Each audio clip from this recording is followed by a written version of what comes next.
This is peak Overwatch. Here it is, ladies and gentlemen, what you've all been waiting for. And now it's go time. Here we go.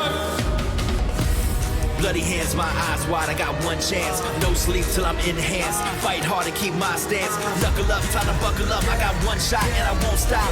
One goal for the joyride. I'm a champion, move aside. Oh, okay. Are you kidding me? Taking over the game. What am I watching? They might just be doing it. He's a god. He's a god. Yeah. Oh!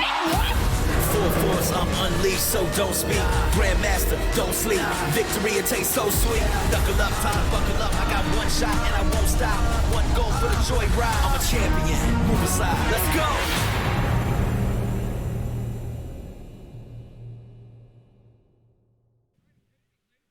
Another day of the Overwatch League. I am Achilles. We're doing something a little bit different here today to kick off the new Overwatch League career here of Miss Vicky. Kitty, welcome to the broadcast. How does it feel to, finally be diving into your first day? I'm really excited to start off with APAC for today, and also really excited to be casting with Jaws. I know that this is going to be our debut series, and overall, honestly, Achilles, I'm so excited. I mean, to be here casting Overwatch League 2021 season in my socks, what other dream could I potentially ever have in my life? And you're doing it in your pajamas, like everybody else does. You can't see below the desk right now, so... I could be wearing jeans. I could be wearing my pajamas. You never really know. But Jaws, you're wearing your pajamas, bro. Like, there's no way you're not wearing your pajamas. Let's be real ourselves here. Well, Jaws, how's it feel to be back for another year of the Overwatch League? Feels pretty good. Not gonna lie. Yeah. Little bit of a different setup this year, of course. I mean, look at this beautiful, lovely desk that I'm going to attempt to put my hands on, but completely miss. Looks pretty good. I'm pretty excited. 3-person desk for APAC as well. Let's get into it. Yeah. So we'll be guiding you guys through the action. I mean, starting things off, this is going to be a very exciting series for you guys to, make your little duo debut, given that we have Chengdu getting ready to go up against the NYXL. Because, Chengdu coming off of a huge 3-0 victory over the Shanghai Dragons. Real quick, though, shout out down there, the lower third. Make sure you guys go over to overwatchleague.com/team shops and get your favorite team's gear. I am hearing that the Chengdu stock is very much on the rise, so maybe you want to be repping them. Maybe they're going to be your favorite team throughout the season. But yeah, this is going to be potentially just completely, utterly chaotic first series. 1,000%. I mean, it's Chengdu, right?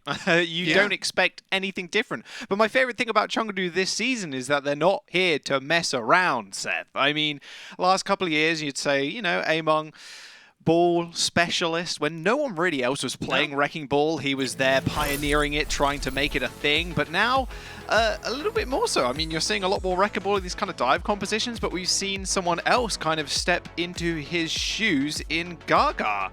And are we ever going to see Among again? Honestly, Vicky, I don't think we will.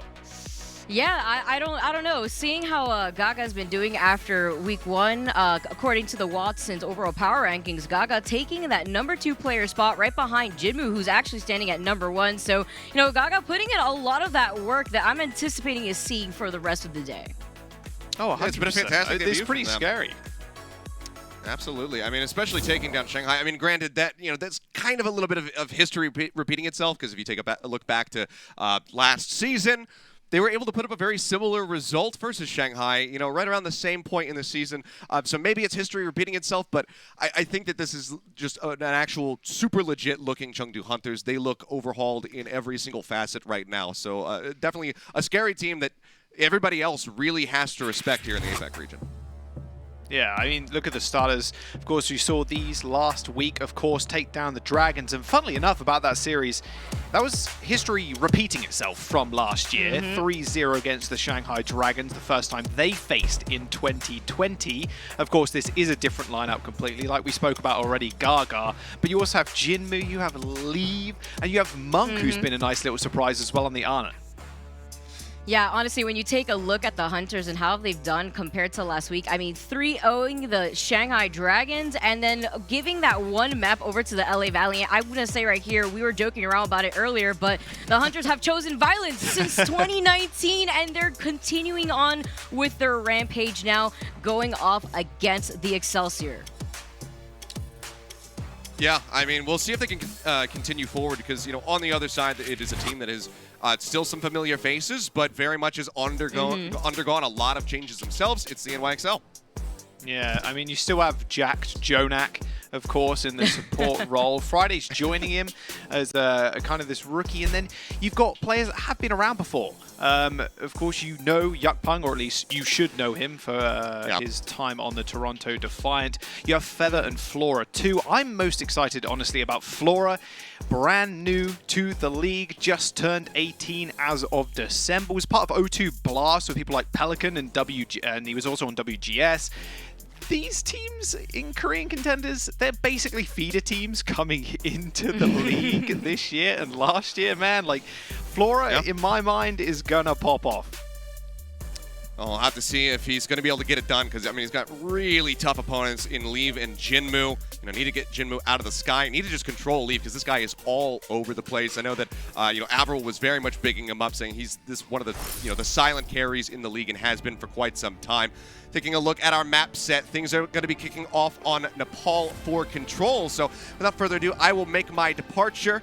Vicky, Jaws, have a wonderful cast, and I will be back for the breakdown here at the end of the series.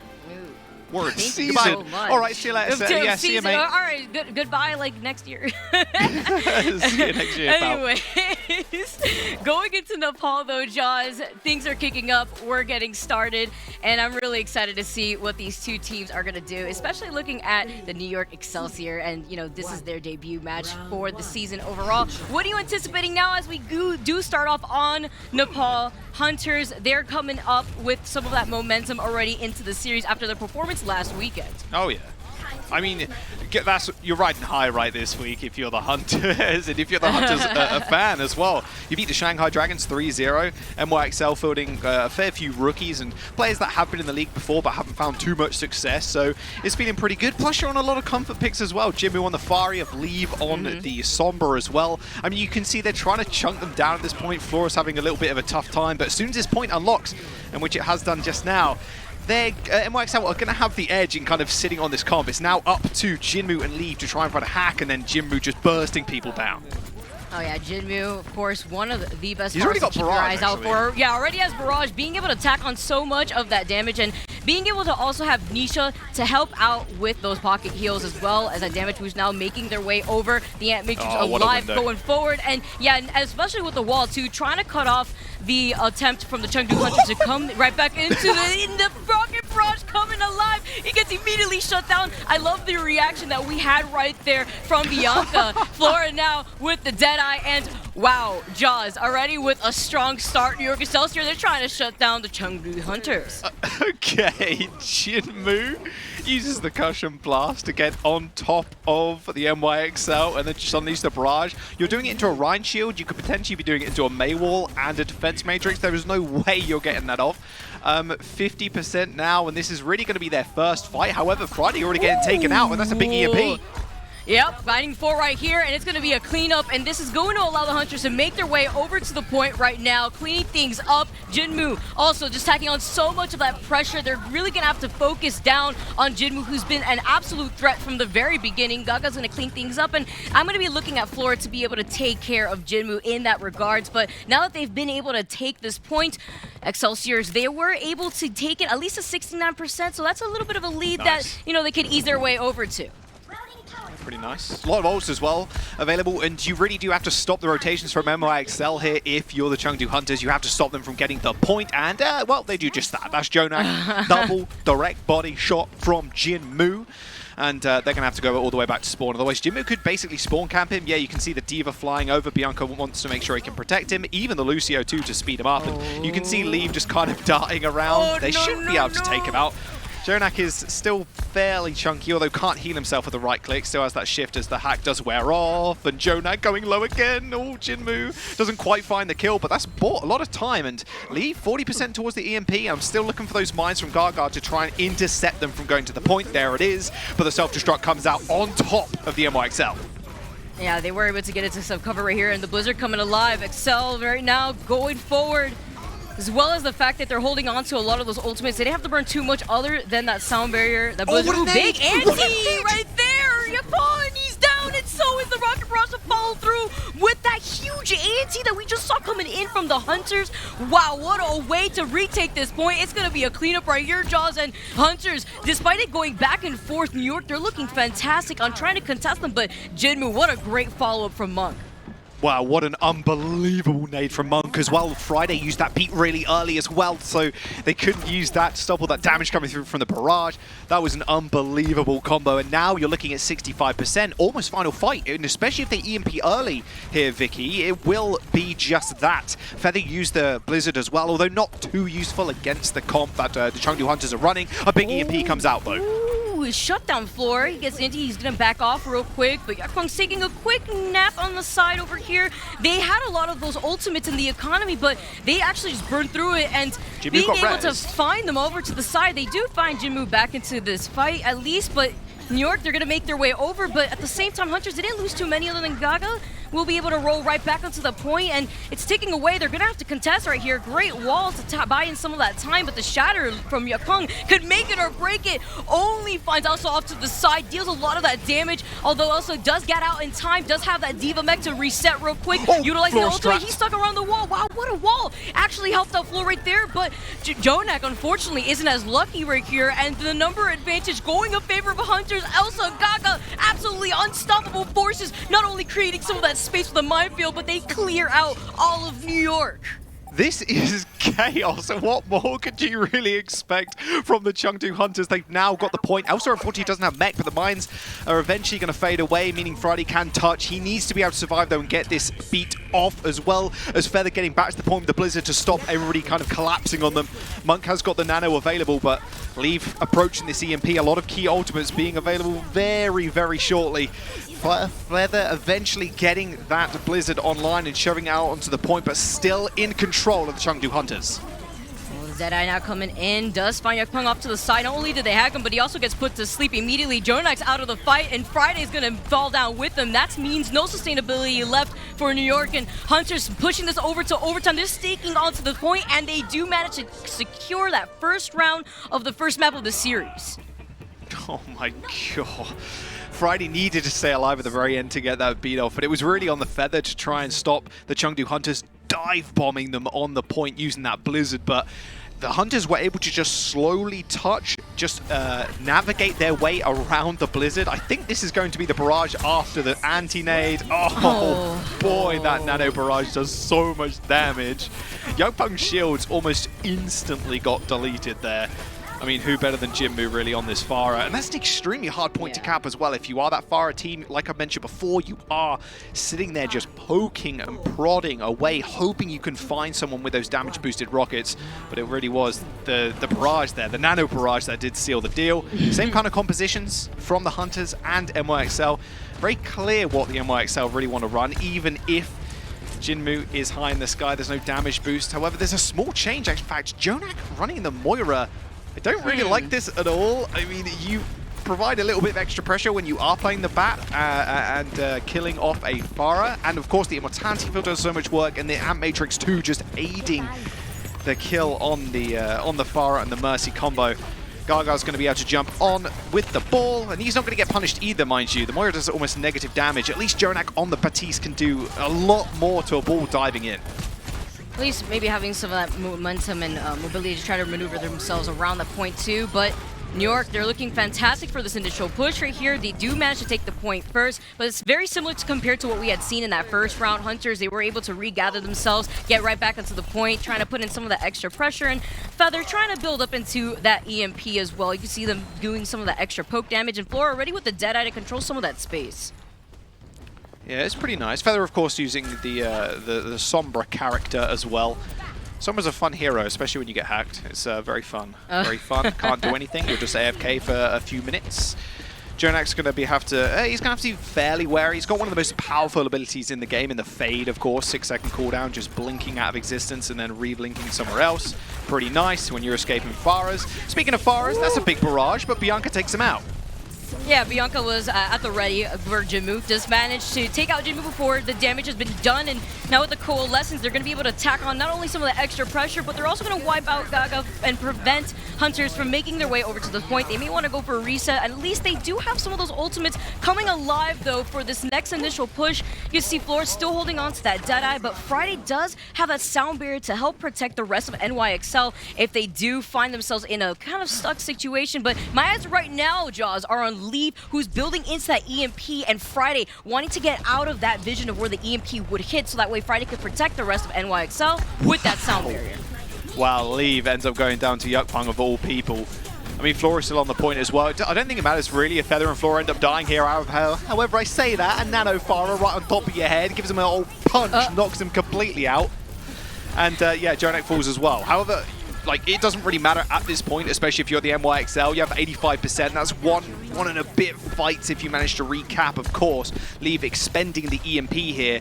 And now this is kind of how Control works, right? It's all about the ultimates and just rotating them well.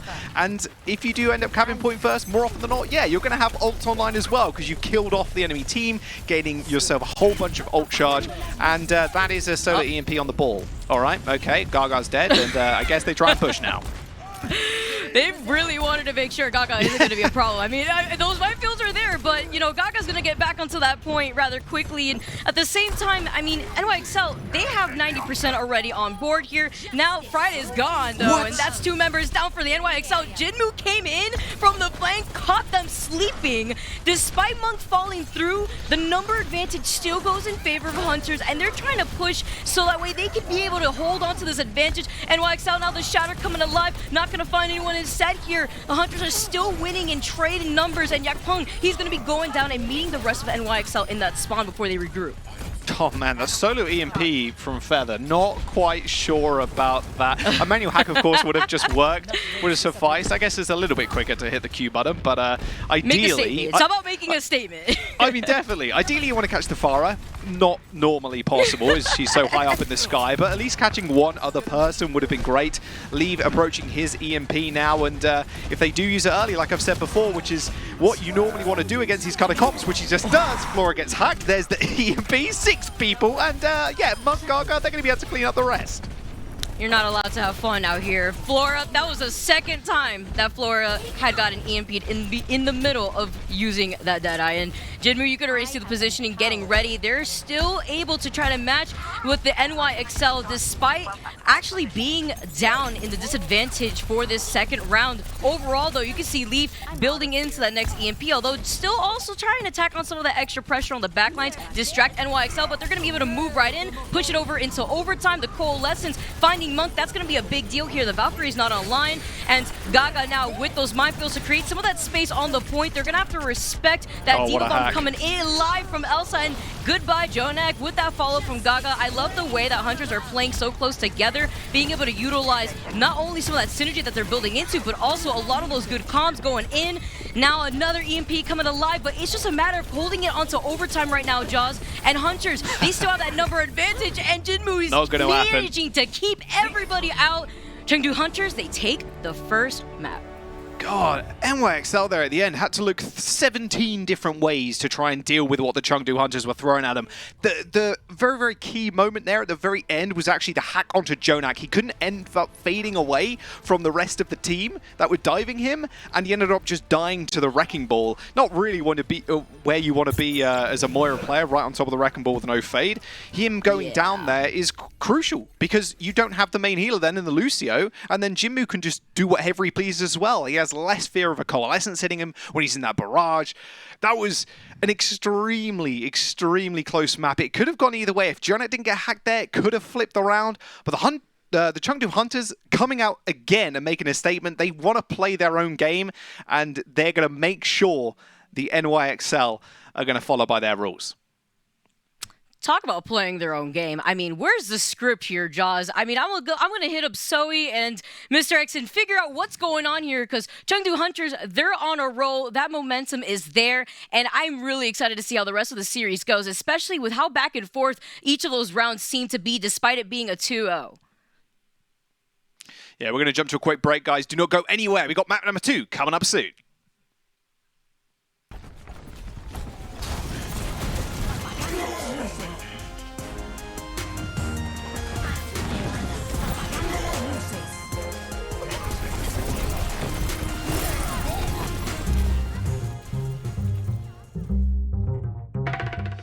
The Overwatch League is brought to you by T-Mobile, America's largest and fastest 5G network. Set your sights on the competition with T-Mobile. And by State Farm.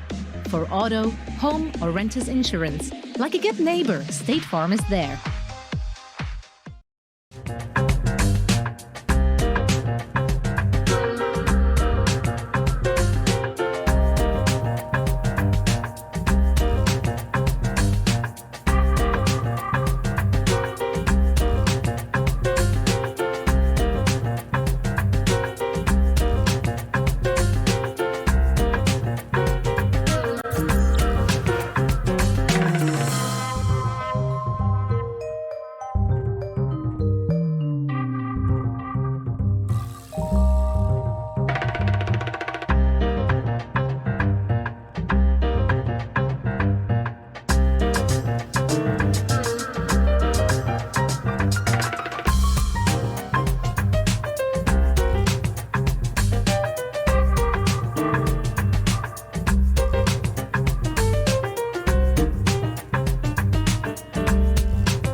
The Overwatch League is brought to you by Coca-Cola, the official refreshment of the Overwatch League, and by IBM, the official cloud and AI partner of the Overwatch League.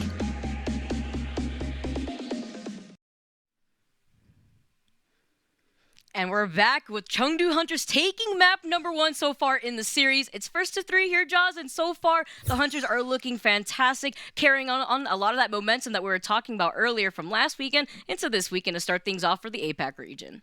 Yeah, they're looking pretty good. Like I said just before the break there, they make you play by their rules. Jinmu's going to play the Pharah. You know Lever's going to play that Sombra. And they're just so good at executing it as well. I mean, you're looking at Village and you're saying, well, I mean, Rush, pretty good on that map. You can hide Lamp around the small corners, especially when you've capped the point. You have May to block off one of the entrances. But it's all these small plays that just make it all worthwhile. I mean, we saw Monk lobbing a massive 4-man ante on the front line of the NYXL, followed up with a nano barrage. There was nothing left of Yukpung's shield, and there's not really much you can do after that. Jinmu is ruling the skies, and he's ruling the ground. He's just ruling the whole game right now. And you can see why people are excited about this Chengdu Hunters squad. I mean, Gaga as well on the Wrecking Ball. His dive is like a synchronized dive with Leave just picking people off that have been hacked in the backline is perfect. I mentioned before that one of the critical things at the very end of that map was actually Jonak getting hacked as he was on the Moira. Can't fade away, he dies, and then you've only got Lucio heals to try and stem the bleeding from the Pharah damage, Leave jumping on you, Gaga jumping on you, you know. They just know how to play this composition to a T. And this is why Chengdu Hunters, honestly, they're not even a dark horse. They're just going to be one of the best teams in the region by far. The expectations, I think, were, I wouldn't say super high. I think looking at who they picked up, you might say that. But if you looked at over the past couple of years, especially before all these new roster additions came in, it was like, okay, they're going to play their wacky style again, and it's going to be really fun to watch. And you can tell how much fan attention they've gotten over the last couple of years. And this year, they want to make it theirs. Yeah, I mean, I take a look at this version of Chengdu Hunters, and overall, you know, they're playing pretty conventionally with a pretty balanced roster, and they're trying to work into what works best for them. And so far, between enabling Jinmu, I'm really excited to see how they're actually going to be able to split a lot of that attention. But going on to our next map here, Josh, what are you anticipating to see a change up from the NYXL? What do you want them to do differently? Because, you know, we saw Jonak on the Moira, that didn't work out very well. You were a sitting duck, while Leaf, he was having a ball, just making sure that you can't go anywhere. But now Chengdu Hunters, they've taken that first map, and it's up to the NYXL to make some of those adjustments so that way they don't fall victim to what happened in that first map. Yeah, I don't like the Moira in those compositions at all. The map just offers so much more, but now it looks like Jonak's actually swapping onto the Ana instead. And we got Friday on the, so it's kind of a classic, almost, I was going to say double bubble, but of course we don't have the Zarya. We've just got kind of dive tanks and, Ivy's head on a stick as Leaf just takes his head off. All right, well, at least Friday's there with the res. Very nice.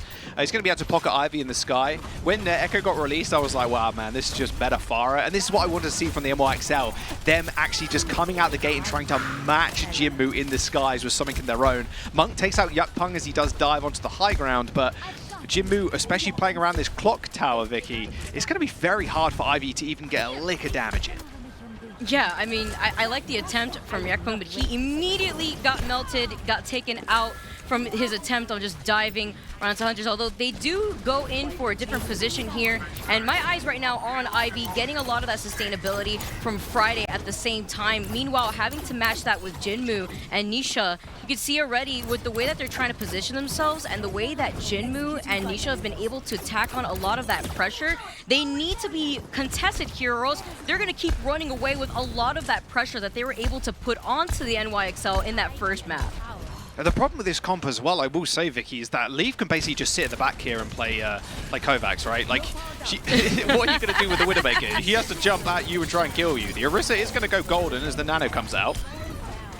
And you can see Yakpeng now trying to make sure he can clear some space for the rest of NYXL to make their way in. As they do find Elsa, you still have to keep your eyes over to Nisha, who does get that res. That does burn out the res, but at the same time, that means that Shield is back in the fray, and that is going to allow the rest of Hunters to be able to clean things up. Now Jonak has fallen, and so is Ivy. That's going to be both supports out for the NYXL with no sustainability left, though, and Jinmu holding on to the Rocket Barrage. I'm a little worried here for NYXL's next attempt to try to push on through this choke point, because right now, Jaws, it's looking grim. You can take a look at the ult economy from the Hunters, and I am just absolutely terrified. Dude, this is what I'm saying. Leaf just sits here. He knows he doesn't have to move at all because Jinmu, Gaga, and even Monk are playing distraction. They need to be able to get onto Leaf to make him make sure he can't just pressure out Ivy by just literally existing. Existing on a Widowmaker is sometimes the best thing you can do because it stops Ivy playing aggressive angles. You can see here they're trying to go for a flank, trying to take out Jinmu in the skies. Oh yeah, George managing to prioritize Jinmu, but he's unstoppable. He does manage to not only demech Bianca, but clean up Bianca too. Leaf is gonna follow up, and Jinmu is unstoppable, looking exactly as strong as he was within last weekend. It's a team wipe. At least NYXL, they're coming in with some ultimates of their own after Hunters. They just burned through their entire arsenal, but they're still managing to buy in so much of NYXL's time with less than a minute left on board. Yeah, I don't know about using 5 ultimates in that fight at all, to be honest with you. You probably could have saved the Supercharger, or at least maybe the Nano. Of course, the Nano Barrage. It's basically the only thing affected. Well, Friday's dead. That's not good. That's another like 20 seconds before they can set up. Self-destruct's going over the top though. Wow, and he finds Bianca before he gets back into the mech. Jinmu, somebody stop him. He's quite literally unstoppable. I mean, Ivy was trying their best to make sure that Jinmu would at least feel threatened in the air, but this isn't an aerial battle right now at this point. This is a one-man squad with Jinmu enabling the rest of Hunters to just keep holding on to this defense, and they're doing so successfully right now. Just less than 15 seconds on board for the NYXL to take that first point. Oh no, Flora! Someone say Flora right now. Oh, he's dancing around the health pack. He's trying to get away, but I don't think he can. He has nowhere to go. The sleep's going to land, and now he is dead. Flora and Jonak are already down. Friday manages to resurrect on Jonak, but Leaf is still clicking heads. Oh, right now, Hunters, it's going to be a cleanup. I mean, right now, NYXL, they're trying to delay the inevitable. At least their spawn is right there, and they are going to be able to try to talk on some of this extra pressure. Leave is displaced, and he's getting focused down by Yakpeng, and Jonak is in the back. He is able to enable the rest of NYXL, but they've lost both of their supports. Jonak falls through, so does Friday, and that leaves no sustainability for the rest of the NYXL, whereas the rest of Hunters, they're still able to try and attack on so much of that pressure. Gaga falls through. He took a lot of damage, but when you have Elsa right there in the front lines with that shield, it's so difficult to try to find that perfect positioning to contest a player like Jinmu, and Leave now had him swapped over to the Doom so that way he could get back as quick as possible, but Jaws, they fully held back the NYXL.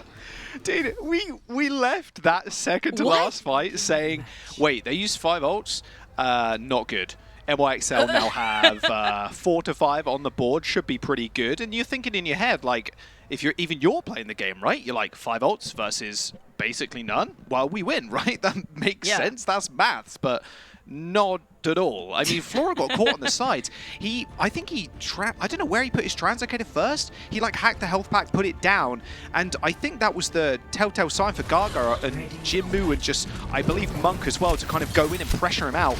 And then he Jinmu was caught in no man's land. He was caught on the other side of the map, like in enemy territory, where he couldn't escape. He ended up getting taken out, and then Jinmu again can kind of fly a little bit more free because he's not really scared of that EMP, even the potential of the EMP coming out, knocking him out of the sky, or even just a manual hack as well to try and ground him. That was such a painful experience for Flora, and him going down at the very end there too, 5v6, and then Jinmu's free, and like I said before, Leave is even more free than he's ever been. And not to mention, Leave dancing around Yukpeng for like a good 20 seconds. He just wasn't going down, and Yukpeng's attention was not on the front line. He was trying to kill the Widow, and he couldn't even do that. Yeah, the being able to spread NYXL so thin just because of that pressure. It's all about getting into your opponent's head, and that's exactly what we had seen just based off of the positioning from the Hunters. You can already see as they do get set up in position.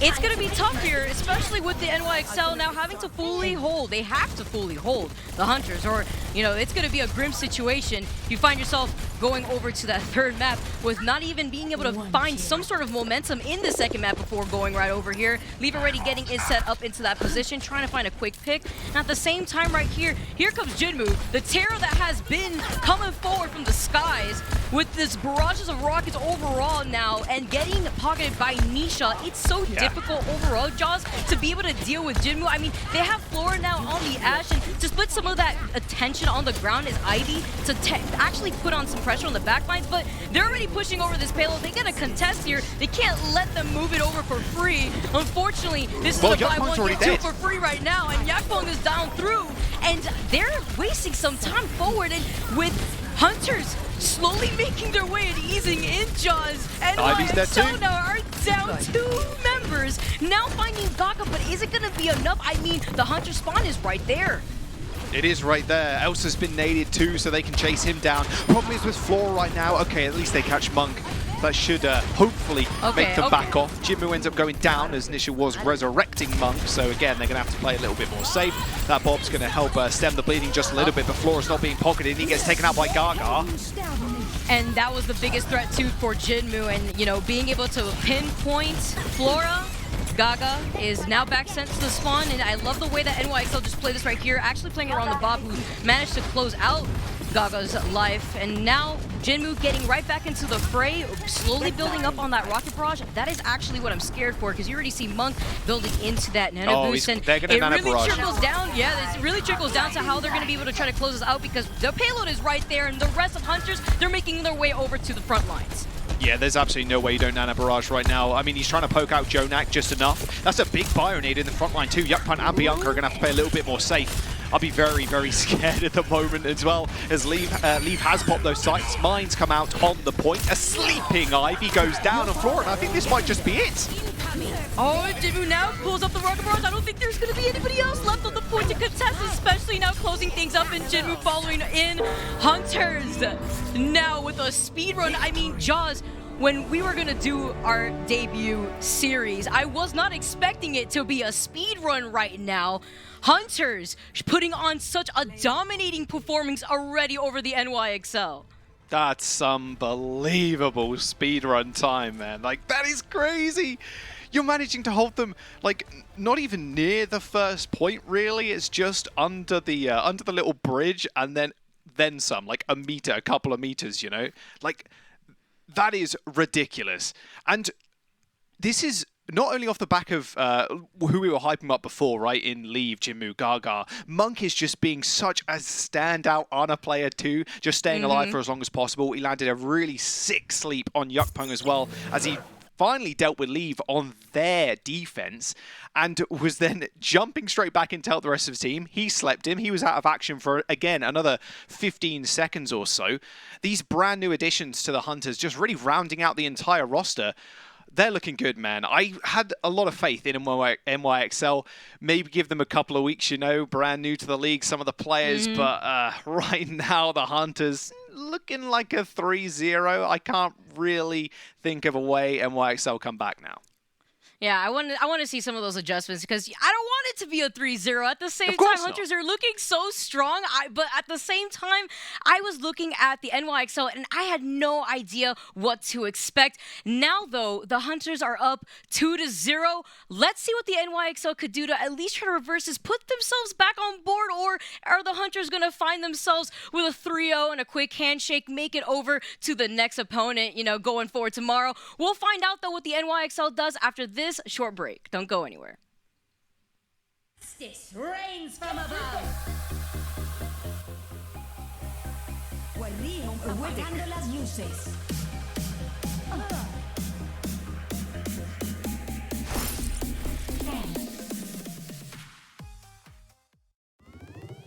The Overwatch League is brought to you by T-Mobile, America's largest and fastest 5G network.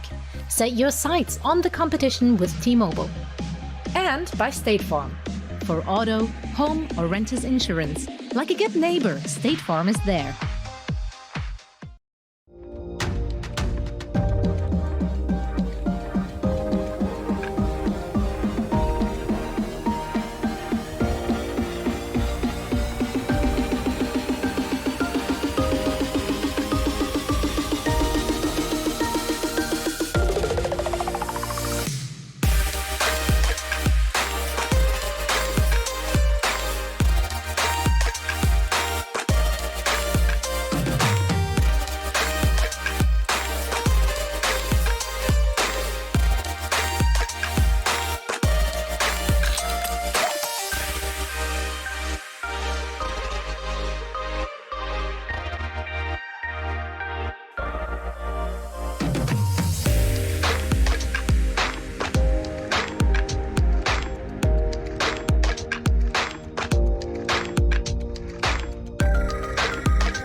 The Overwatch League is brought to you by Cheez-It Grooves. So much flavor, it's a mind crunch. And by TeamSpeak, the official voice supplier of the Overwatch League. Welcome back. Chengdu Hunters now up 2-0 against the NYXL. Jaws, I know you were talking about some of your predictions, but I mean, the way that the Hunters are playing right now, I just quite don't know what to expect from the NYXL at this point. Yeah, it seems hard to kind of come back from this when you've been first held on Dorado, and yeah, not much you can do even if you have 5 ults and the Chengdu Hunters have 0. They seem to outplay you every single time. I mean, a lot of that stems from just Jinmu getting extremely early picks on the Pharah as he's damage boosted. I like the small adaptations they tried to make. They put an Ashe on the field. This is NYXL I'm talking about. They put an Ashe on the field, but you can't really get the damage done. I mean, at the end of the day, you've still got so much roof work that you can walk around or fly around if you're Jinmu to kind of regain the health you're getting chunked out from. You need that damage boost. You absolutely need that damage boost on the Ashe to do any meaningful damage from the Pharah, because she's also playing like extraordinarily far away, but then it kind of disrupts the comp and you want to play other supports. It's a very, very, very tough situation if you're the NYXL, if you've just got an just godlike Pharah player in Jinmu. We are going on to Temple of Anubis, I believe, as well. And Vicky, I'm going to be real, like, they're not going to change anything, man. Like, there's absolutely no way. The NYXL, and like you said, my Preds, I predicted a 3-1. Is that going to happen? I don't know. Probably not, though. I mean, if it's not broken, don't fix it, you know? Exactly. Looking at the way that the Hunters are playing right now, again, like, this synergy that is being built up and the follow-ups that I'm seeing currently are insane. You know, when I saw Jonah going on the Ana, I was actually anticipating a sleep dart, at least being able to shut down Jinmu going in from the flank. We didn't really get to see an opportunity for that to present itself. So now going on to map number 3, I'm not too sure if the NYXL has had enough time, especially after how quickly that second map went, to adjust around the momentum that already has been built up by the Hunters. Yeah, they can adjust fairly well on Anubis, however. I will say that is the caveat, and it's just the map itself. And if you think of Anubis, it's basically one straight line to the point. Of course, it does zigzag, yes. But if you think of it as a Pharah, it's basically one straight line to the point. There are very, very few hiding spots you can go as a Pharah to try and dodge out the way if you're on offense. if you're on the defense, you can easily run a Widowmaker. You can run a McCree, you can run an Ashe, of course. So it would make a whole lot of sense just to run that to make sure Jinmu can't use the Pharah. Of course, though, we are seeing a small swap up here from the Hunters. We are seeing Jimmy come in instead of Jinmu, so we're not going to be seeing the Pharah there at all. They've got every trick up their sleeve ready to go. They're like a well-oiled machine that looks like a panda, and there's no changes from the NYXL. I can't imagine we're going to see anybody rotated in. I'm excited to see how Flora and Ivy are going to play this, because now they're not experiencing the threat, the ominous orb presence that is Jinmu in the sky, that is basically immortal with Monk and Nisha at his back. Anubis is a tricky one though, of course, attacking second point. But, Vicky, come on. Let's be real. The Hunters, they're looking strong. The NYXL, maybe they need a couple more weeks to kind of get in the groove of things, but you're looking at one of the best teams in APAC right here. Yeah, you know, and which is very natural too, especially trying to feel out what a lot of these teams are mostly strong with.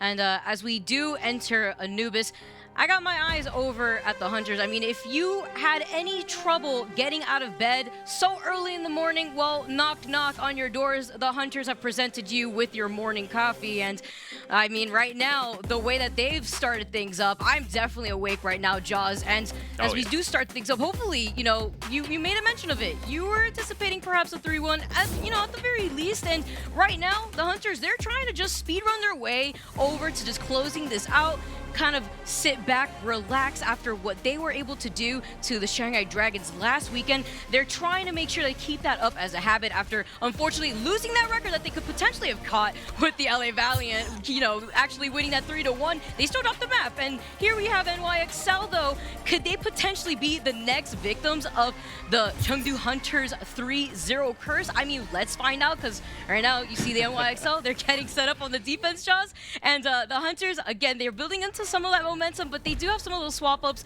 that could catch the NYXL off guard. Yeah, I mean, we're in the Chengdu zone right here. I mean, Jimmy coming in too, probably running the Sombra, and this is what the Chengdu Hunters kind of made their name as well, this kind of chaos comps with the Wrecking Ball, and this double bubble style of composition as well kind of aids that, because it is a little bit of chaos some of the time, you know? You're spectating this, there's like 3 different fights happening at once. Jimmy's trying to hack somebody, and then the rest of the team are trying to jump on them, right? I mean, that's the ideal situation.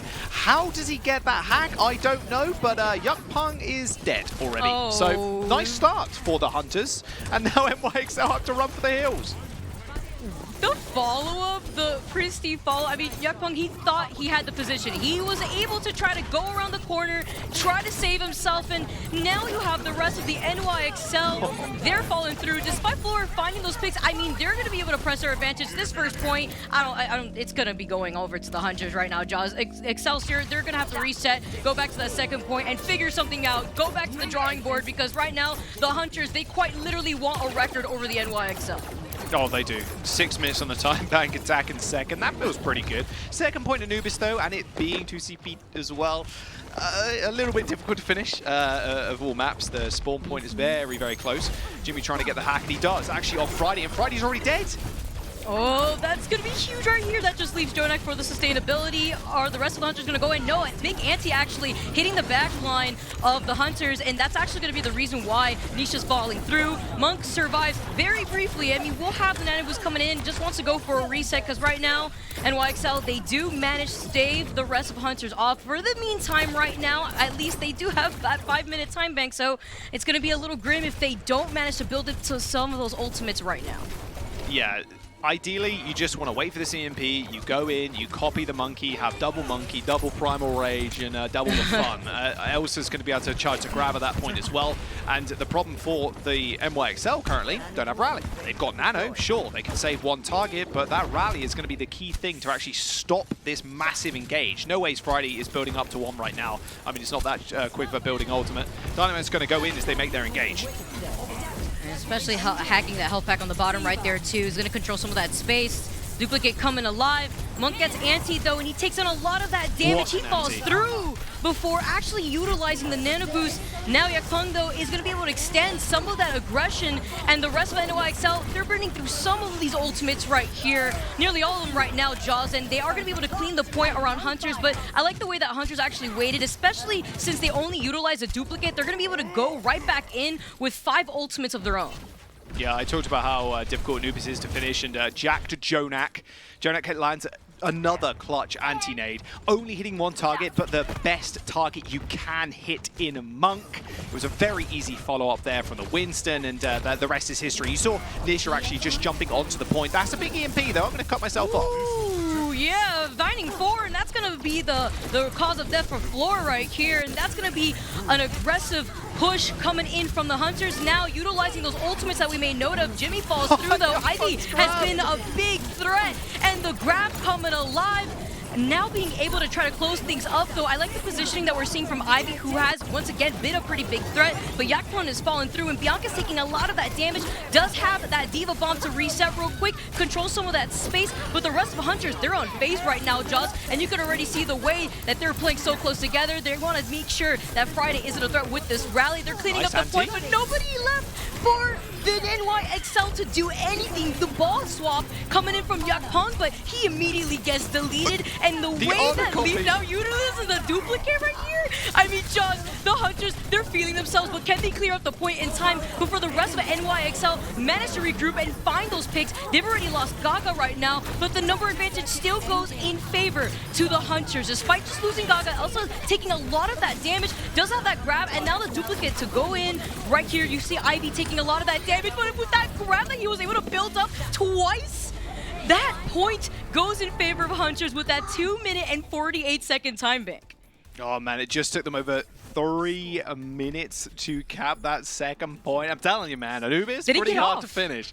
But that was a ridiculous copy from Leave. He copies straight into the Ana, hits a 2-man anti at 2 people coming out of the right-hand side spawn, and yeah, Echo, when you're duplicated, you build ult charge pretty quickly. He hits one person with a little dart, and then bada bing, bada boom, you got Nano, just puts it on the Zarya, and then Elsa just chews through everybody. And like you said, he got 2 grabs in that fight because he was getting nanoed and was at 100 energy. There's no way you're not going to get 100 energy if people are diving onto the point constantly, trying to just get as much damage as possible to try and find that one pick. And normally in Overwatch League as well, something that McGravy actually was talking about earlier on today was the fact that it's actually fairly difficult to gain Graviton's, no, the Zarya charge, sorry. I was going to say grab charge, but it kind of makes sense.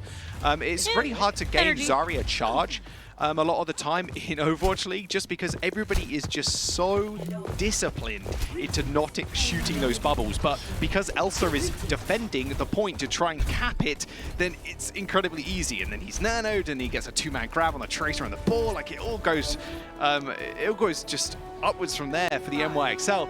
And you waiting for that rally at the very end. I said before, Friday needed that rally, but he just wasn't able to get it online at all because people just trickling on and on and on, and it was just a painful situation. And now we're seeing Jimmy on the Widow as well, and look at how much protection he's getting from Elsa too, just shooting that shield up there. I would love to have heard what the NYXL comp sounded like, just managing to see Elsa tack on not only so much of that damage, controlling so much space, but building into both of those grabs.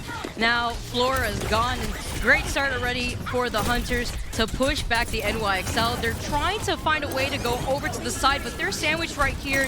With Leaf having a lot of that pocket support from Nisha, it's going to be really difficult to deal with that. But, you know, overall, Ivy did a really good job at suppressing the Hunters within that first round when they were on the defense. Can they keep that up, though? Because at the same time, you know, you can't do everything by yourself here. And the way that Hunters are playing, they're forcibly spreading the NYXL thin. They're forcibly making them focus down a lot of the back line, whereas you have the front line being immediately pressured by Leave and Gaga, who has just been absolutely running amok. Jimmy finds Jakpung. He tried to literally just jump in once, and Jimmy's unstoppable, finding 2 heads. What are we playing right now, Jaws. It's just a matter of sending the NYXL back to the spawn. It's gonna be a cleanup. It's looking like hungry hippos here, except for the Hunters are the hippos, and the NYXL are unfortunately finding themselves back on the board. At the same time right here, Jaws, the Hunters, they're holding on to this momentum and a lot of those ult charges that they're building into.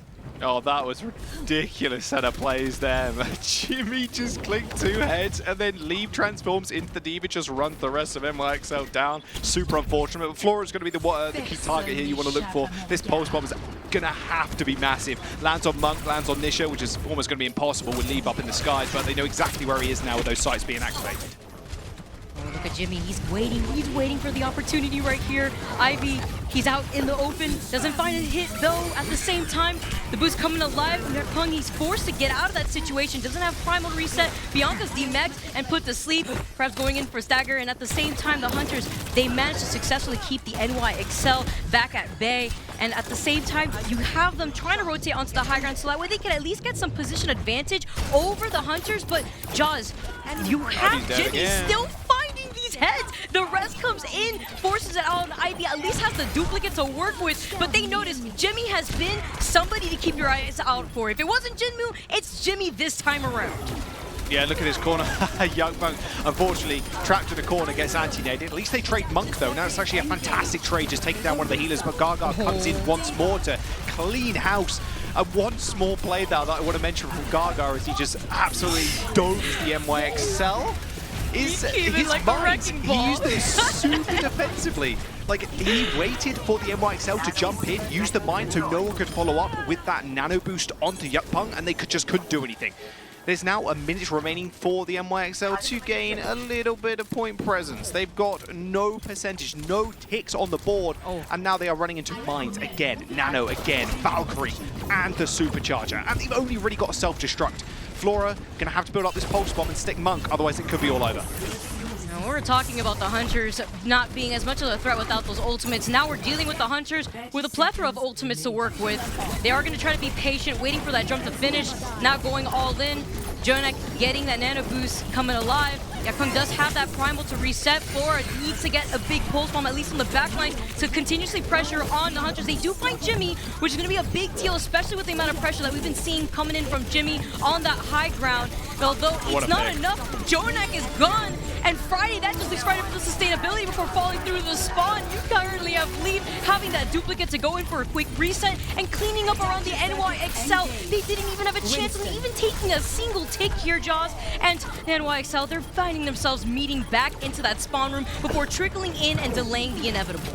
Yeah, they're finished now. This is all but over. Nice little kill from Bianca there, but there's not really much point in you fighting any longer. Jimmy does end up going down. In fact, Flora does get Nisha also, but OT is ticking down immensely quickly. Can they actually turn this around? Maybe so. Oh, they're still trying to trickle back in. I mean, going to sleep and getting cleaned up. Yeah, no, Yakung immediately just got deleted right there. I love the follow-up too. I mean, at the same time, Chengdu Hunters, they do take the first series that we're going to be casting today in the APAC region over the NYXL. That was ridiculous. And what happened? Hey, he needed to hit the stick, he did, but Monk killed him before the stick even exploded. So that was something. The Chengdu Hunters just shutting out the NYXL in that series, a clean 3-0. Nothing seemingly stopping them right now. A lot of flexibility in their roster too. It's nice to see Jimmy come in after Jinmu's dominant performance, and well, it was the same dominant performance there as well. You saw Leave on the Widowmaker just shutting down at dive after dive after dive. That Winston just didn't really have anywhere to move. He wants to, of course, pressure it, but then Nisha is right at his back. He's in like 17 places at once. It's kind of ridiculous. He's permanently healing the Widowmaker, but then also healing the Echo in the sky, then healing the tanks, then healing the other support. This guy is just a sentient being, just a sentient radiating orb of healing that is not getting touched whatsoever. Leave has just been fantastic on the Widow, and yeah, I had higher expectations for the NYXL. Maybe they need that couple of weeks, but the Hunters, they are here to stay in the APAC region here, Vicky. Yeah, I mean, when I took a look at the NYXL, I had no idea what to expect, especially with that rework roster that we were able to see just now. And overall, you know, you could say that they're still testing out the waters, still trying to find what their strongest feet are. But now looking at Chengdu Hunters, it seems over here that they wasted no time, especially coming out of last weekend. They're carrying that momentum straight into the second weekend of the May Melee Qualifiers. And now they're sitting happy, feeling pretty confident after taking that series over the NYXL.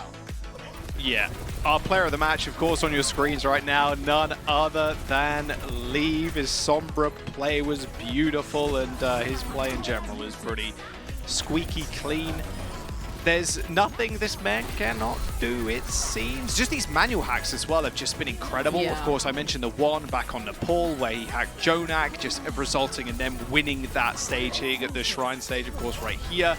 His EMPs have just been spectacular, and then Widowmaker, yeah, he's pretty good at clicking heads as well. His Dorado was just his map. He sat right at the back and just clicked on heads repeatedly until the NYXL kind of gave up, you know, in OT. There's not really much this guy can't do.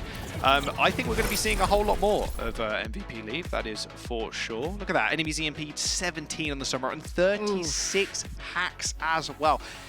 A hack sometimes is good enough for a kill, and more often than not right now, if Leave is hacking somebody, yeah, the Chengdu Hunters, they're killing them and making sure NYXL go all the way back to spawn.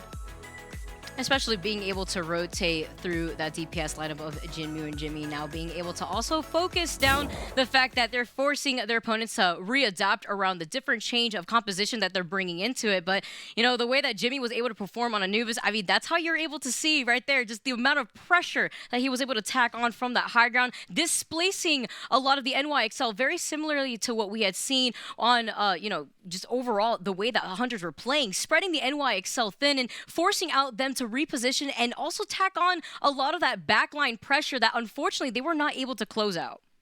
Yeah, his copies were really good too. I just want to see him montage those copies on Anubis because he was just copying into D.Va over and over again, just running down the rest of the team. And his precision on Echo too is just absolutely outstanding. Tri-shot is it's a bit of an odd ability, especially when you're using it from range, of course, because it does eventually kind of spread out. And the sticky bombs as well are very...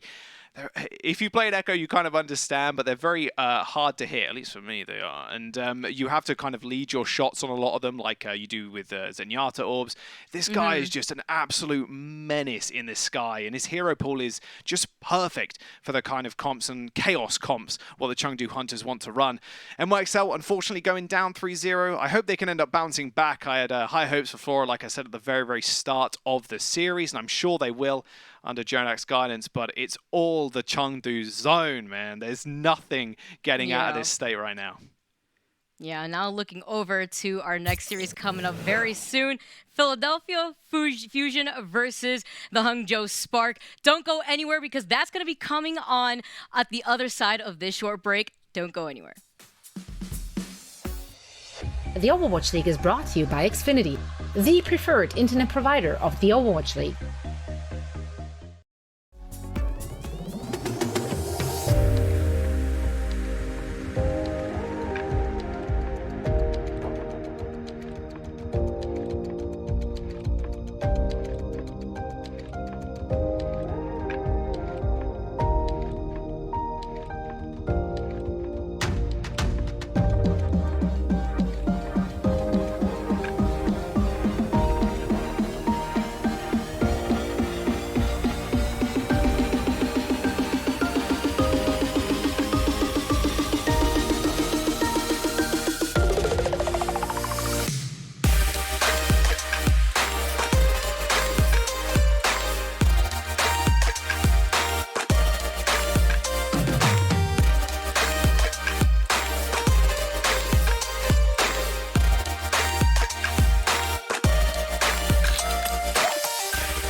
down what just happened. I mean, but let's start with that question. What just happened?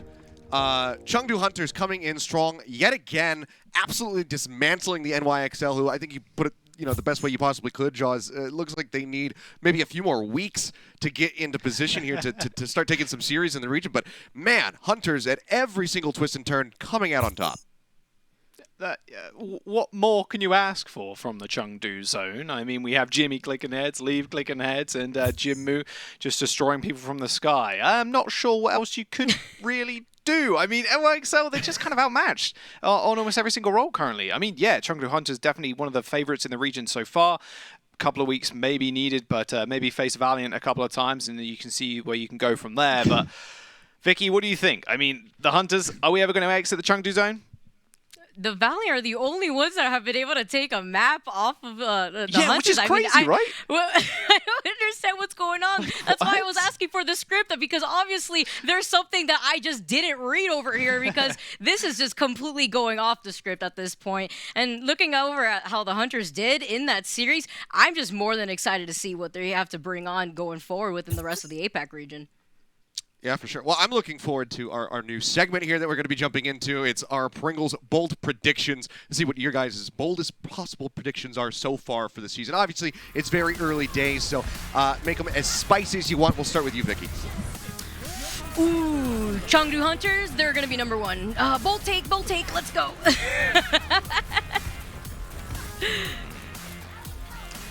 I don't know. What is the boldest prediction that I could do for the Chengdu Hunters? Let's see. Leave and Gaga dual MVP of 2021. They couldn't decide which one, so they're giving it to them both. There you go. There's my Pringles bold prediction. All right. Well, I mean, I'm going to try to remain a little bit impartial here and not throw my hat in the ring just because, I'm being the okay, fine. They're going to crush everybody. The shock, the justice, it doesn't matter. It's all about the Chengdu Hunters now. They are going to dominate. The Pandas are here, and they are looking absolutely terrifying at the moment. Yeah, I don't know. It's just, who is going to be the team that can finally stop them is really the big question. But it seems like it's going to take a lot longer for teams to be able to compete with them. Maybe, the Dragons on a second pass, maybe they'll be able to do it. But it's such a strong start. Things are just absolutely wild, as they often are here in the APAC region. I have somebody at my door. So, Vicky, if you want to close out this segment and throw us to a break in a little bit, I'll be right back. There you go. You guys heard it right here first from Seth. Don't go anywhere, guys, because at the end of this break, we're going to be going straight into the game. We'll see you guys soon. The Overwatch League is brought to you by Pringles. Stay in the game.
Welcome back. See, told you it wasn't that long. Short break overall, and while Seth does enjoy some of his time eating his pizza, Jaws, you and I, we're going to be taking over and going on to our next series of the day. It's going to be the Hangzhou Spark versus the Philadelphia Fusion.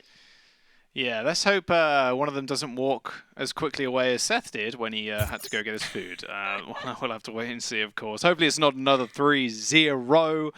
Of course, we saw Philly a couple of times last week, and they're actually undefeated currently. Only week 1, let's be real. It doesn't mean too much just yet, but it's a nice little taster test, what we got in the APAC region so far. The Spark, on the other hand, not played just yet.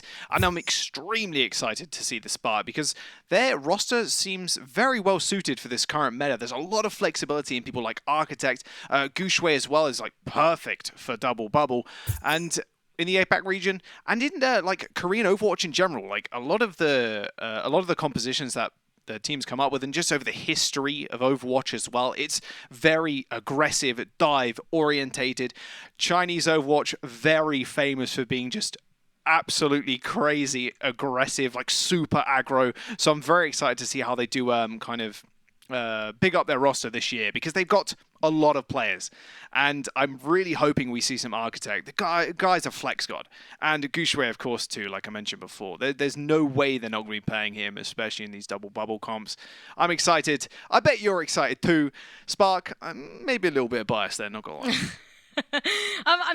You touch up on Spark, and I'm looking over at the Fusion side of things. Carpe. We take a look at the way that Carpe, the 2020 Role Star player, has performed so far, nearing almost 10k damage. And, you take a look at the way that Carpe has been playing overall for the season, that's pretty impressive. I mean, it's only been one weekend going into the second weekend. The Fusion, you basically put a cherry on top to it, Jaws. They're looking to keep up some of that momentum going into the second weekend. Yeah, speaking about 10k damage, 9th ranking, of course. I'm like pointing over to the side there. Of course, you can't see. That's my monitor over there that I'm pointing to. But he's, nearing that 10k damage, which will definitely boost his rankings up. But at 10k kills in the Overwatch League as well, he's sharply approaching, which he could get today, Vicky. His 10,000th kill in the on the Overwatch stage. Let's have a look at the lineups, though. We have the Philadelphia Fusion. As you can imagine, they're going to roll out the same kind of thing. Of course, a few players, unfortunately, not with them currently, Astro being one of them. So we are seeing Toby and Hotba looking rather the same in this one, just silhouettes. But we have Alarm, Mano, of course, Rascal, and Carpe to round out the DPS. And they have been looking very good. Of course, like I said before, they are currently 2-0 in the standings currently, and beating the Seoul Dynasty as well, which is no easy feat, mind you. Yeah. Now, taking a look at the Spark and having to see this team face off against the Fusion, what are you anticipating here? Looking at the Spark, looking at what we're going to have from the Fusion and their performance within last weekend, Jaws, what are you anticipating here to look at the way that Spark is going to play this into Fusion after being able to at least download some of that knowledge that they could have onto the Fusion when they performed? Oh, I mean, double bubble all the way, where calls for it. Of course, a lot of the maps recently have been what you prefer in terms of composition, but it does rely on the maps kind of working in your favor as well. We are going over to Control Center being the first one of Lijiang Tower, so not as good for the Monkey and the Zarya, but we are seeing, of course, Architect coming out, and your boy Somin Su as well, of course, ex-Vancouver Titans, and went on a little bit of a hiatus, it seems. I was surprised to not see him last year, but I'm glad he is back. Right-click McCree, and I'm a fan of Somin Su for multiple reasons, not just because he was on the Vancouver Titans, but because he has been integrated in this team with such just standout performers. Guangzhou and Bernard running the double shield TP out. Like I said, not too much monkey business here, as it is very small corridors with a lot of spammable areas, so it's just going to be Somin Su on the silly Symmetra hero, and Architect just spamming from the back, and the amount of damage that you can take, especially from Architect and Somin Su hitting these big right clicks, is pretty scary. But Rascal's going to be able to mitigate a lot of that with the walls, at least, as they do rotate very quickly around the Spark and do manage to at least jump on the point first and hopefully get the cap if they're lucky. Oh, that wall right there isolating Guangzhou, and now finding IDK. That's 2 members down for the Spark, and now just being able to take full control over this point here first. Oh, that's nice a good statement to make, and yeah, just managing to close things out here. Toby getting that booth over to Architect, and now managing to hold on to that high ground. Yeah, the Booth God is back as well, of course. Toby now on the Fusion. And I'm excited to see the Lucio matchups. In these kind of compositions, you aren't going to go for something absolutely crazy on the Lucio, of course, but Toby and IDK, some of the best Lucio players we have in the world. We have another one as well that's not actually arrived in Korea yet, and that is Funny Astro. So they got our Lucio players to bear. MCD is kind of nearing this window, but walls are going to get put up first before the engagements happen, as the Philadelphia Fusion do end up backing to the point, as now the Spark should be able to re-enter. They have changed over to the May, so they're going to be miles behind in terms of ult charge. Yeah, although they're trying to prioritize that positioning. That wall coming in, the Shatter actually getting pulled out from Mono. He does get saved by the Immortality Field, but they immediately delete that, as well as deleting Mono. How about now? Utilizing that Gravitic Flux to stop their approach, and does find Gushue at the same time. That actually forces Spark to rotate over to the side right here, but they're still able to find some of those picks, while Mono is going to be able to get right back onto the point before Gushue meets up with the rest of the Spark. Yeah, unreal Flux there, managing to take out the Rhine, and now Rascal's just sitting on the Blizzard. You can basically just wait for them to funnel in. This is last fight territory, basically. Architect's going to use that tire as it comes around through server room. It has to land onto one of these supports, but they still probably have Immortality Field. Hopper couldn't escape. Alpha unfortunately becomes the victim of that Riptire. Copper now trying to find that mark. The pressure going onto Bernard. The sound barrier coming in for IDK. He's frozen in his tracks, but at the same time, Gushue still has that Shatter to at least suppress the Fusion back. The wall is going to be able to isolate Mono. He's going to go down. Gushue is not going to try to overextend. Instead, hold on to the Shatter end, as well as makes their way over to control this point for the first time of the round. Oh yeah, not bad at all. Carpe, what are you doing? What are you doing there, buddy? Not looking for a flashbang, are you? Right in the back line? No, he is just kind of chilling in server room. He wants to cash MCD, ideally. That would be the perfect pick, of course, but either of the DPS as well will be as good. There's the right click, and the right click is back. Oh, and it wasn't even So Min-Soo. MCD is dead. Even if Carpe dies here, it doesn't really matter because you lost your main heals, of course. Gushue is going super low. Oh, no, no, no, and now that's going to allow the rest of Fusion to make their way right back over here. The Spark, they're losing members, and they're losing them fast after losing MCD to Carpe. The Shatter now coming Someone alive. Needs to touch. Someone needs to get on the point to at least contest it here. Overtime now ticking away. Currently have the Fusion making their way right back over to stop the Spark. Now they're stuck over to this Gravitic Flux, and the Animatrix coming alive, going to be able to control some of that space, but it doesn't even matter here, Jaws. The Spark, they're falling through, and the Fusion, they're moving right back in to live rent-free in Spark's heads. Oh boy, that right flash fan the hammer, a classic. Carpe just managing to find the flank. I'm sitting there thinking, like, maybe he goes for this. It feels way too aggressive, right? I mean, they gotta sniff this out. They know there's not a McCree shooting their shields. Surely? They clearly, obviously, well, maybe they were thinking about it, but just had no idea where he was. And as soon as you take down the Batiste, hey, guess what? No lamp.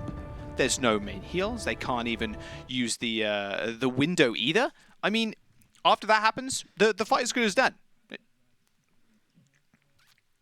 So, like, we got a brief pause, unfortunately, as Bernard hit the pause. So we should get back into the game momentarily, but we are now heading into Night Market. Again, another TP-orientated map. You want to just rush out with the speed, hit the TP, and then jumping straight onto the point, putting up the walls. And normally, whoever actually just lands on the point first normally does end up finding the cap and the kills because people are just kind of funneling on top of you. Easier to do damage, of course. Should be about a minute this pause, though, Vicky, so we should get back into the action in a sec. Yeah, players just getting set up real quick while they do wait out on that pause. And looking at the way that the Fusion played that last round, it's interesting to see how they're going to approach this going forward. I mean, you mentioned the TP going in. Whoever gets set up on that point is going to have not only the advantage, but also a lot of that pressure going forward. Fusion already building up some of that momentum in that first round, but can they carry that over here with the Spark? They try to slowly make their way over to that point in that first round, but unfortunately, they were stopped short. Thanks to Carpe also taking care of those main heals coming forward from the Spark. I mean, that's what I got my eyes on currently going forward, Jaws. Looking at Carpe and the way that he's been performing, I know we touched up a little bit on that 10,000 damage that he's rearing around, but overall, the way that the Spark has been putting on a lot of that pressure to contest the Fusion, it's going to be interesting to see if they could at least try to shove Fusion off of that point, and we could see a little bit more of that close quarter fight that they want to bring in. Yeah, we can get that 10,000 kills, like, in this series. mind Yeah. you. We will keep you updated if that does end up ticking over, which is a monumental feat, by the way, getting a 10,000 kills in Overwatch League. Just ridiculous, but who better than Carpe at the end of the day? The dude's an absolute monster, and it does favor Fusion really well, too. If you look at kind of the supports and then the DPS, like Carpe just an absolute beast on the hit scan, but I love looking at the support player myself, and I'm sure a lot of people can attest to it. Toby, Boot God, perfect Lucio meta for him. And then Alarm, who can seemingly play everything. We saw him a little bit last year when Funny Astro had to jump into this Brigitte role. We saw Alarm then get kind of traded in, and they were kind of patching the holes that they had in their support line with Alarm more often than not. Chips, I remember seeing on Twitter saying he's the best player to ever exist. So, you know, there's that. You got the Chips a seal of approval. So what more can you really want? Alarm is just such a naturally talented support player that Philadelphia Fusion, they shouldn't have a problem in their backline whatsoever this season. I'm excited to see Funny Astro jump back in as well when all the visa and that kind of stuff and all those problems end up getting sorted out. But Fusion, they're in for a big season in the APAC region. Of course, moving over from North America, but they haven't faced Chengdu Hunters yet either, and I'm pretty excited for that too. The APAC region just looks stacked this year. Yeah, it's honestly, I take a look at the APAC region, and that's what makes me really excited, especially with the performance that already the Hunters has set up as a precedence now, looking at the Fusion and the way that they performed last weekend. It's going to be quite chaotic overall. I know we were talking about the Hunters just starting up a bunch of violence for the last 2 years now and going over to the 2021 season here, Jaws, looking at the Fusion versus the Spark. That first round, it's in the books here for the Spark, and we're going to be able to start off of this pause very shortly. Now, you know, you touched up about the backlines of the Fusion. I'm taking a look at these tanks between Mono and Hotba. Now, being able to integrate a lot of that synergy that they're building in, they're enabling a lot of Carpe and Rascal to actually get away with a lot of that pressure that we had seen within that first round from Carpe, tacking on a lot of that pressure onto the backlines of the Spark. Yeah, and this, speaking about backlines from the Spark there, Carpe doing those things too, the flash fan, the hammer to kill MCD. This is a rookie support as well, MCD, coming from Element Mystic, one of the teams in Korean contenders. He had a few different stints on a few teams before them, but Element Mystic, perfect feeder team from the Korean region. We've seen tons of players move their way in, and the Dallas Fuel looking a lot like Element Mystic currently, but you can see how much talent comes from that team in the region as a whole, of course, as well. And maybe that is a little bit of it doesn't look like we are going back into this game rather shortly, guys. IDK is ready. Looks like Mano is ready as well, so we should be jumping in just a second. Do not go anywhere. But like I was saying, maybe that's just a little bit of inexperience there from the backline from the Spark, like not being able to kind of track where Carpe is. Of course, incredibly hard to when he's kind of sneaking around the map, but still, point still stands. You are going up against a veteran, just superstar-studded backline in Alarm and Toby, and this is a rough entrance for MCD. Round 2. Yeah, and with that pause, we're finally getting started, going forward in the second round, and ready with that teleport. You can just see, wasting no time. I love that wall, though, coming in from Architect, and as well as being able to control a lot of this space here, actually tacking on so much of that pressure onto the Fusion. They are going to be able to give that respect, and I love the way that Fusion actually quickly disengaged right there. They recognize the situation, especially after Hoppa now has been demeched now forward. Well, though they do take care of Hoppa. Yeah, immediately as I was pointing that out there, they do manage to take care of Hoppa. Great walls coming forward, though, between Architect and Rascal. It's an ice cream sandwich here for Gouchwei, but he does manage to get out of there alive. He does manage to retaliate, and I like the way currently that Fusion is playing this really patiently. They are going to give that over to the Spark first, while they are going to be able to build into some of those ultimates as well. It's super hard now to actually attack this point. I mean, you're attacking into sim turrets, right? I mentioned at the very start of the map, whoever actually lands on the point first, more often than not, is going to win. You saw at the very start, boom, Spark instantly came down. They're trying to TP flank shatter. In fact, Mono just landed, but he's in trouble. He has the immortality field, but he took on so much of that damage pressure coming forward from Seoul Su. You're talking about the fact that whoever gets onto this point is going to be able to try to take it. Well, I mean, Jaws, this is a clear example of that, and the amount of pressure and damage output that we just saw coming in from the Spark, which will be able to come right back in with the rest of the Spark, while Fusion, they have to retaliate and get back together in the spawn while they go back to the drawing board to figure out what to do differently. Yeah, now they can come back in. Somehow, again, Toby the Boot God managed to find Gushue, but now the window's going to open up. The TP forward, potentially getting the turn to the back line, but the wall is going to prove such a difficult obstacle to go behind. And not only the wave wall, but also that photon barrier coming alive. The Shatter is online for Gushue, just waiting for that opportunity for the rest of Fusion to go in. But the fact that they've lost Toby here just leaves alarm for that sustainability. The Blizzard coming in is going to stop Gushue, but the sound barrier is going to help them stay alive. IDK is taking a lot of that damage, and the Spark Jaws, they're losing members, and they're losing them fast. The Fusion, now they're making their way right back over to the point. They clean things up here, and they do so successfully. Now it's a matter of taking care of that TP and waiting out for the rest of Spark, and they used a lot of their economy overall, besides Bernard building into that drum, but now you currently have them making their way back over from the spawn. That was an unbelievable play there from Rascal. The entirety of his team were backing off because they were low HP, and that was the go signal, the bat signal, if you will, if you're the Spark, and to just run into them, just clean them up. But Rascal hid in the corner, was able to get the Blizzard out, forcing the beat, and then instantly the Fusion were able to capitalize. They're going to come back in with a shooty shotgun man in the Reaper, as they are going to be running into a Gravitic Flux from Hopper. There it does, it's coming out. It is straight on top of the entirety of the Spark lineup almost. It's a fun Friday out here. You can say that again, and being able to find Bernard off to the side, they are trading nonetheless.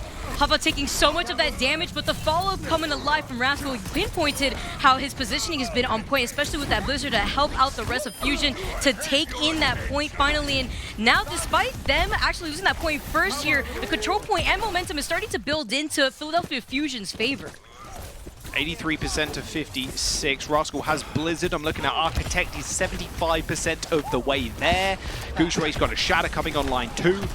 It's going to be, again, very, very hard to kind of attack this point against the Sim and the May, the silly DPS. Rascal playing quite far upwards, but it shouldn't matter all too much. This is going to be fun to fight territory because this Blizzard is going to slow down this whole fight, and it's really up to IDK too to build this beat quicker, and it looks like, in fact, Spark are just trying to take enough damage to actually help build that beat quick enough. MCD's ult charge not building, but not actually eats the Blizzard. Oh, take that for a lunch right there, and the Shatter coming in. Gushue, he gets stuck here, and now being able to clean up the point, it's gonna be a wipe out here for the Fusion, with Spark now making their way over to this point, turn it in their favor. Now it's up to the Fusion to try to claim this and at least try to contest at the same time. That was unbelievable. Wow. The one thing that the Fusion needed was the Blizzard, and Bernard just eats it up. And now they have a free beat, Vicky. Someone's going to have to touch, and no one does. Okay, was kind of expecting the Lucio to touch there, so I wasn't going to hand it over too quick, you know. Toby is he's killed at the back. So yeah, he was just seconds too late there, unfortunately. The Spark do manage to tie up this control. We're going all the way over to Night Gardens now. And that, yeah, super unfortunate for the Fusion. I mean, Rascal just wasn't really expecting Bernard to hold on to the eats. Now we have the POV, the map winning moments. Oh, right in the corner. He spotted it coming a mile away. So interesting to see, too, how he was actually able to react so well. Knew that he was hanging out in that corner.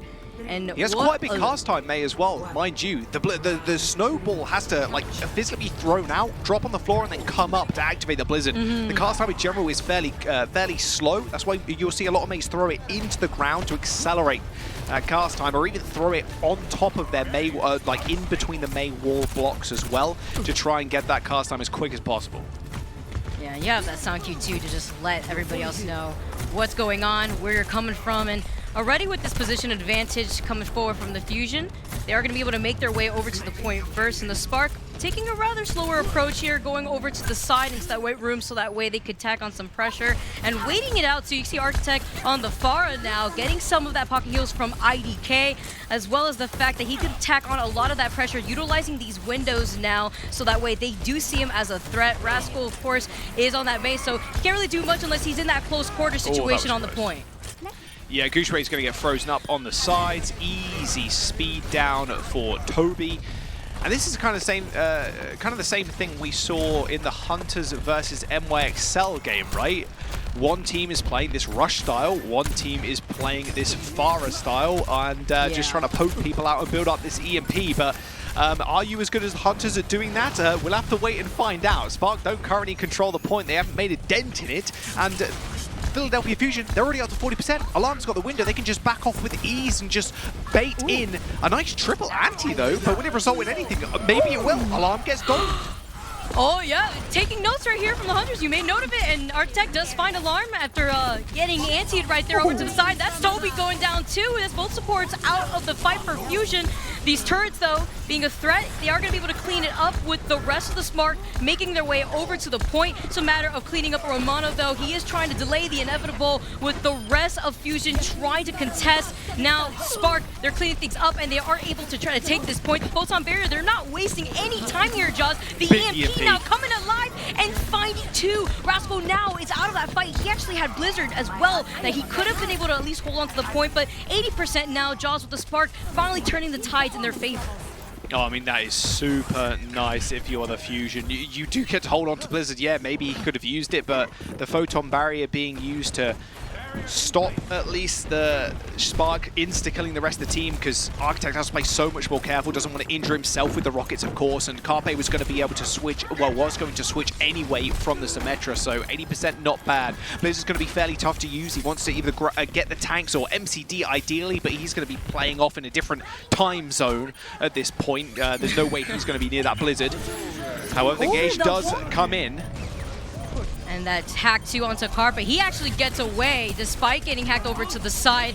And that Mayhem coming alive. The Rocket Barrage coming in and finding two. Despite that Blizzard falling down and actually finding some of the members from Spark over to the side. He controls some space. Mono gets put to sleep. He has that Shatter, but losing both of that DPS. Rascal's quickly swapping over to the Tracer so that way they can at least get back into the fight rather quickly. Now the Shatter to follow in. The Coalescence to match up with that, but Alarm's put to sleep. That Coalescence gets shut down, and so does Toby. And the Spark now, they're losing members and they're losing them fast with the rest of Fusion. Now being able to try to take this point without the Spark being able to find themselves back into the advantage seat. Yeah, there's no way you're going to be able to get in the back now. That EMP was absolutely massive, but it didn't really result in all much. Like, they were surviving by the skin of their teeth, and Alarm was able to heal them up. And healing them up from basically 1 HP, which looked like Mano and Hotbar are on, he gained himself a Coalescence, and that just turned the tides of the war. 92% now. Gushue should be able to touch. He's going to be the one to get there first. Sominsu's with the EMP. He's ready to strike. Getting ready, he's getting set up into position. They don't see him. He's right behind both the tanks right now. He's big. He does utilize the EMP. They find Mono from it, and the anti to follow up right afterwards. Alarm is surprisingly alive. The Deadeye does find Architect at the same time, so they do trade here. At the same time, Mono had Shatter, and they do find him at the side right here. Toby's gone from this fight, and the res onto Architect now sets up Spark on the advantage in terms of numbers. They do reclaim this point, but for how long here, Jaws? The Pulse doesn't find a sticky. He's trying to find his way over to pressuring on IDK. But yeah, IDK still managed to get away on time. The Rocket Barrage coming alive. Architect getting in that pocket from IDK, knowing that Rascal wanted to make sure that, you know, you can make sure that IDK isn't as much of a threat onto managing to help out Architect. It's unfortunately to no avail right now, Jaws, and they're at nearly 99% to match that with the Fusion. Yeah, they need to get back in ASAP once again. It's going to be Rascal Toby with the touch. Manu switching over Ball to try and do so as well. Coalescence is going to be online also, but they're not going to be able to do it. What? How did they not touch? What? Excuse me. Excuse me. Give me a 0.25 on that, please. That looked like the Diva was on it. There is a small lip, I believe, actually on that point where even if you're on top of the window, you don't actually get the point touch. You have to be like almost physically on the ground. Oh, that was disastrous. Oh boy. Oh man, that was crazy for the Spark to take that one. It felt so good for the Fusion, especially their comp. They were able to just kind of stop Architect doing a lot without Architect receiving that nano, of course. Not as good as Jinmu, it feels like, but the Spark executing that comp fairly well. Sominsu finding a lot of value with the EMP. It was down to the supports of Philadelphia Fusion trying to keep everybody up and alive and well, but there's only so much you can do on the Moira, especially in those last few moments, right? You got a fair bit of burst healing if you throw out the orb as well, but man, getting hacked or just using the fade, you're going to die pretty quickly. Toby even taking out MCD. It was just chaos. These comms are chaos comms, especially when you're playing Brawl into this Pharah with the Sombra. There's not really... It feels like very hard to spectate to. Which person do you want to kind of look at? There's small battles happening all across the map. Tough job for the May too with the Blizzard targeting. You want to throw it on point and then the ball rolls into it. I don't know. It was chaos at the very end. It looked like Philly were going to touch, but they didn't. Oh, that is so sad, man. They're probably kicking themselves right now. I know, and that's that mentality that they're going to be carrying over to the next map. Overall, though, they put up a really good fight. 99-99, so close here, Jaws. Although the Spark, they take it for right under the Fusion. At the end of this short break, though, don't go anywhere because we're going to be going on to a map number 2.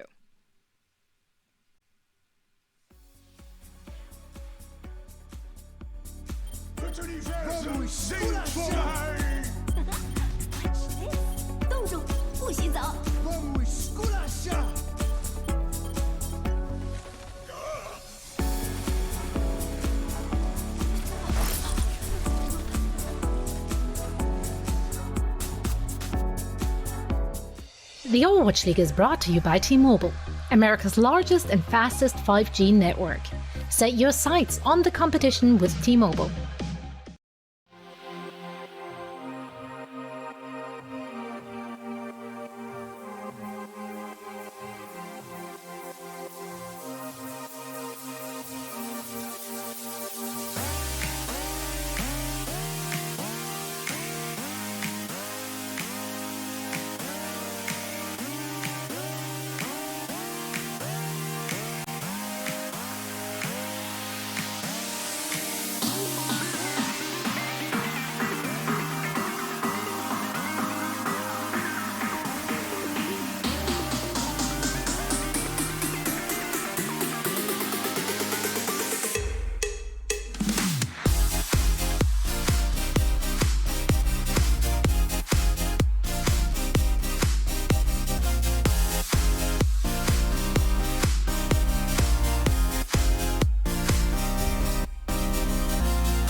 The Overwatch League is brought to you by Coca-Cola, the official refreshment of the Overwatch League, and by IBM, the official cloud and AI partner of the Overwatch League.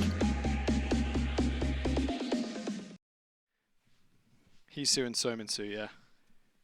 Soup and shoe. Soup and shoe? No. Easy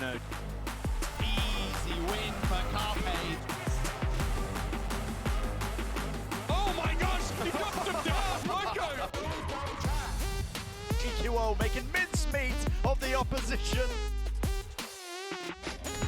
This was what we were promised when this guy was joining the league.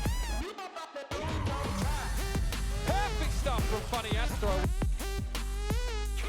Mano, that is filthy. Plants the sticky bombs. Great stuff from Shockwave. As Rascal makes his mark.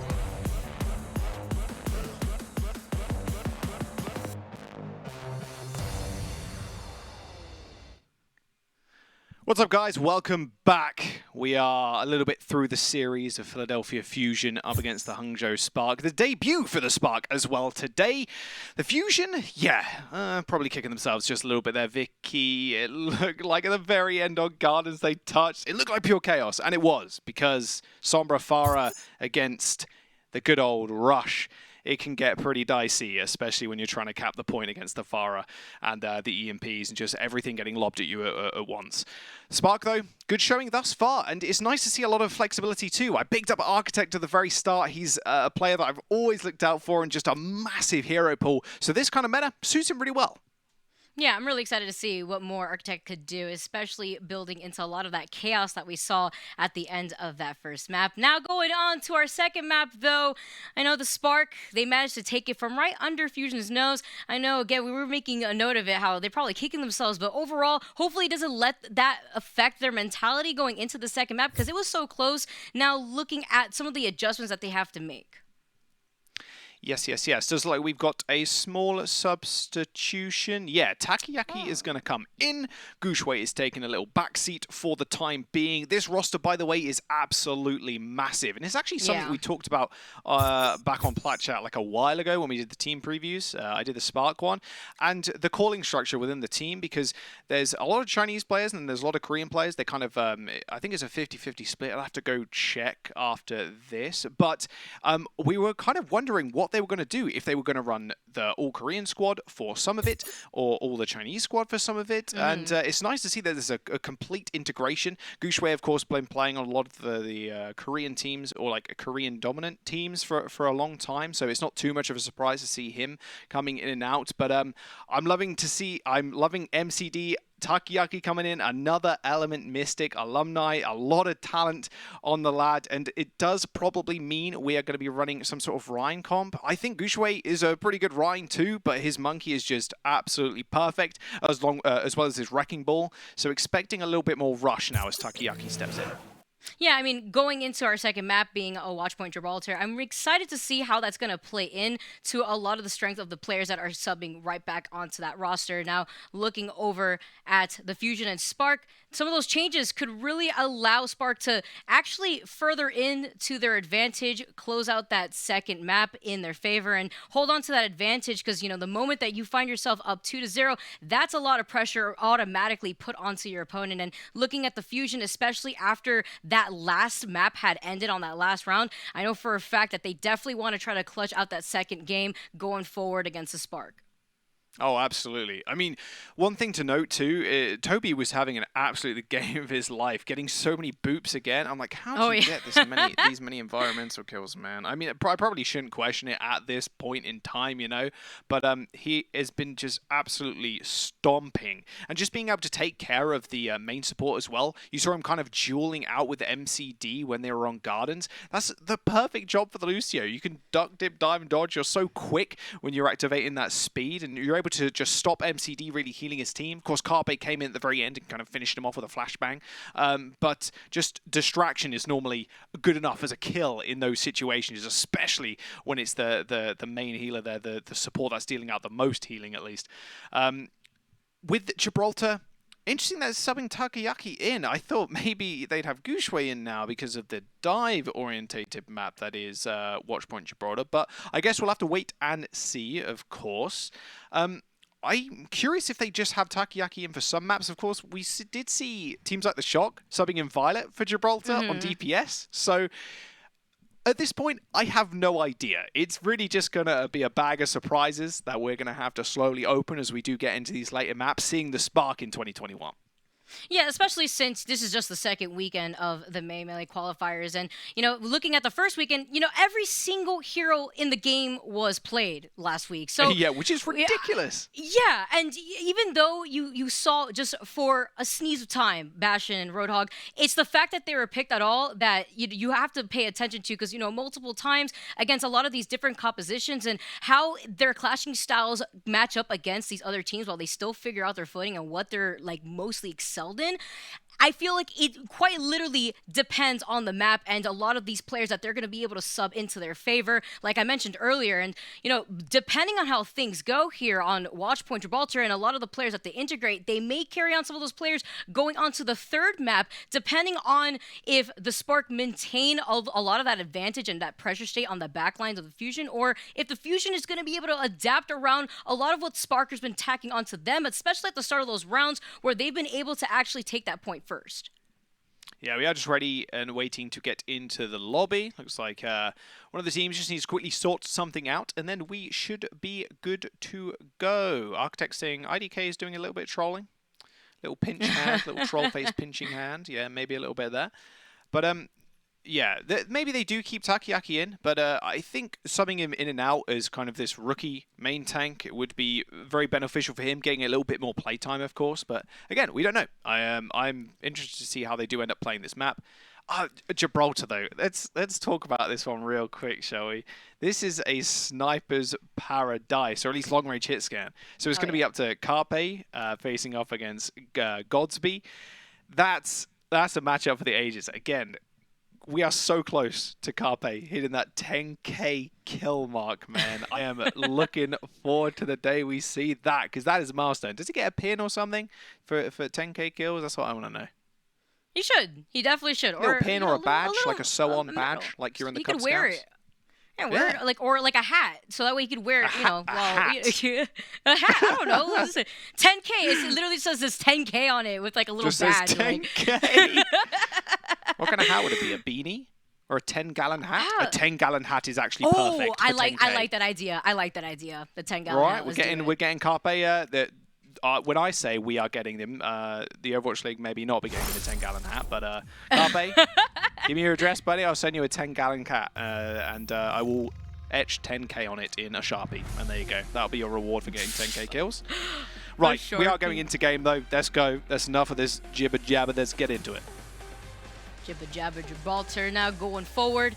We're getting set up to talk about being a sniper's paradise. I mean, having a lot of that extra attack damage and utilizing the high ground to your advantage here as the Spark do get set up on the defense. It's going to be interesting to see how this is going to compare to Carpe on the Widowmaker, probably trying to get a quick pick here too, as Godsby is going to be on that Ashe to make sure that you have the Fusion actually having a difficult time on reaching around the car wash and being able to get that payload moving. Oh yes, indeed. It does be. I think I've lost sound by accident on one of the things, so give me half a second. It does look like they're actually running Takoyaki on the Winston, and they are going Godspeed on the Ashe. No pockets, but IDK is going to do just that, throw a few armor packs his way. Normally you just want to armor pack the DPS, not crazy high value to armor pack the tanks. That's more MCD's job. Just like a double bubble as well for the Fusion. Carpe on the Widowmaker going up against Godspeed. This is what you want. This is the matchup you want to look out for, man. Especially on the offense too. You can get some really nasty angles if you're Carpe. Yeah, I'm really excited to see how this plays out right now. You can already see where that Fusion's trying to shove Spark out of that high ground. They do successfully manage to keep them out and actually build into some of that aggression. I like the spacing and the immediate retaliation that they're going right back in, though. Alarm taking a lot of that damage. Takoyaki actually finds himself getting anti, but no follow-up coming forward to that. Actually gets out of that difficult situation, and they're still moving the payload through that difficult car wash that I made mention of earlier on, and the high ground is still being controlled over by the Fusion. Yes, indeed. I mean, being pushed this far up as well is super nice for Carpe. There's a lot of defensive tools that can be used too, because he has a Brigitte literally basically almost on top of him. I mean, he's not going to die. That is for sure. And getting under the car wash, like you said, is the hardest thing. That is what you need to do if you're the offense. Just get under car wash and you should be good. But they're all carrying in server room right now. Godspeed, luckily enough though, does manage to find the kill onto Rascal. Architect taking a lot of the damage, but does manage to get right back in. MCD now with the Anubis putting on Takoyaki. He's building into that primal. Does shove the Fusion off of that high ground. They are going to give some of that respect as they drop down, and they are going in for a different rotation to that point. Yes, they are. Nano onto Mano though, as they do try and stem the bleeding just a little bit, but Alarm falling to a pulse bomb. That's not a good start. Oh, that and Toby actually getting anti. He doesn't get taken out yet, but it's just up to Toby for that healing output for the rest of Fusion. May not be enough sustainability here, though, as Takoyaki is going absolutely primal rage mode, and Bernard does fall through. Rascal finds that pulse bomb onto Bernard, and MCD goes in right after him. That just leaves IDK for that sustainability, but the Spark, they're winning in numbers, and they're also able to take this point over to defend successfully. I mean, when you take a look at the way that Fusion just played that, they wanted to essentially try to speedrun to that point, but can they stop Alarm right here? I mean, Carpe got that headshot off of Architect, and he also was given some assistance to Alarm. They're making their way right back over to the Spark to tack on some of the extra pressure, but you have to keep your eye over to Carpe here, Jaws, because this is going to be the threat. Oh, he almost actually takes the head clean off IDK. Look how scared they're playing. They're playing right at the back as well, because they have to check Rascal too, who's in their backline currently. IDK is still 1 HP, by the way. Someone needs to heal and finally gets healed up. I think he actually took a health pack. 3 meters to go, though, and the rally's coming out from Toby.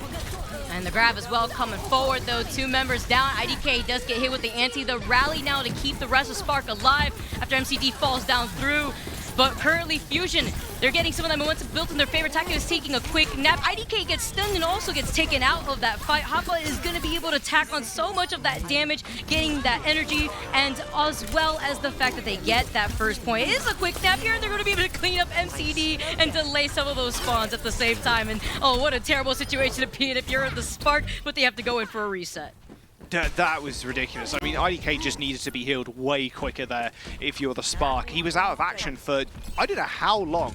I'd have to actually get out a little stopwatch, you know? Like, he was on 2 HP for the longest time after Carpe just shot him in the head briefly. Lucky it wasn't a kill. Well, it might have been better if it was a kill shot, to be honest with you, because he would have respawned. But there we go. Spaceship control is being taken already by the Fusion. They are playing Gibraltar perfectly. This is what you need to do. As soon as you take ship control, the curse that is Point 2 Gibraltar just fades away. Especially with Carpe hanging on to that position. I mean, he's going to be a menace to deal with and getting sent back. Mano, he wants to clear up the point. He wants to make sure to send them off of that map, but the Pulse won't find an MCD now.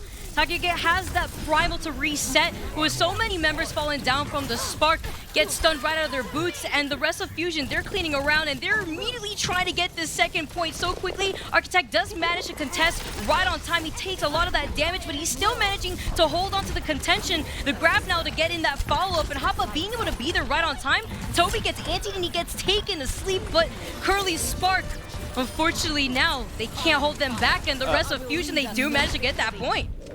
Yes, we do.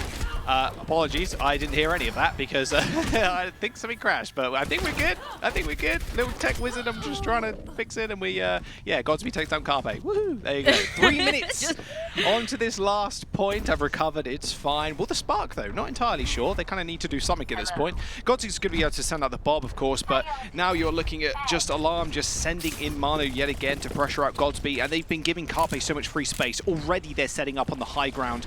Spark playing scared once again. They know where everybody's coming from now as well. Carpe is not in the usual spot either. You'd kind of expect him to be near Toby, but taking this nice little off angle, unfortunately now cut off by the Bob, is going to be working wonders for the Fusion. Now he's actually on a little flank as well. Do they actually know he's here? I don't think they do. Well, they got to keep his eye on him. He's going to be able to get a lot of that pressure going in, and he don't see him. He finds MCD. MCD does manage to pull off that Anubis on time, but at the same time that you have the Fusion building into that momentum, the grab now to stop them short, finding a lot of these picks coming forward and saving the day from what could have been a really lethal situation for Carpe. Takayaki slapping him around, making sure that he gets right back to the team where he belongs. And currently the Spark, now they are going to be able to go in for a reset because they're losing members and they're losing them fast. Taking a quick nap though, they do manage to clean up around Mono before going in for that reset. Yeah, the spawn advantage there is the worst enemy for the Philly Fusion. You saw the kill feed was white, pink, white, pink, white, pink. It was like mainly Carpe doing a lot of that damage. Like, he killed MCD instantly, the fight begun. And then Architect got killed as well, so he couldn't end up following up. It was the saving grab from Bernard that helped make sure they spawned in time to make an impact on that fight. Rascal with the pulse bomb as well. They haven't really made use of this space if they have Spark. Carpe is still sitting at this really disgusting angle, waiting for Takayaki or Architect to peep their little heads out. Both recalls have been forced too. Does Carpe go on a flank again? I'm not entirely sure, but Toby's going to be able to start the fight good and proper here with this rally, which is available soon. Takayaki with a rally in tow as well if IDK wants to pop that and move them all the way up, but no payload progress has been made. Carpe eventually checked, but still 2 HP is scurrying all the way back to their old spawn. Pulse bomb on top, Bernard goes down, and that'll be the fight over, I think. They got to push all the way to their spawn now.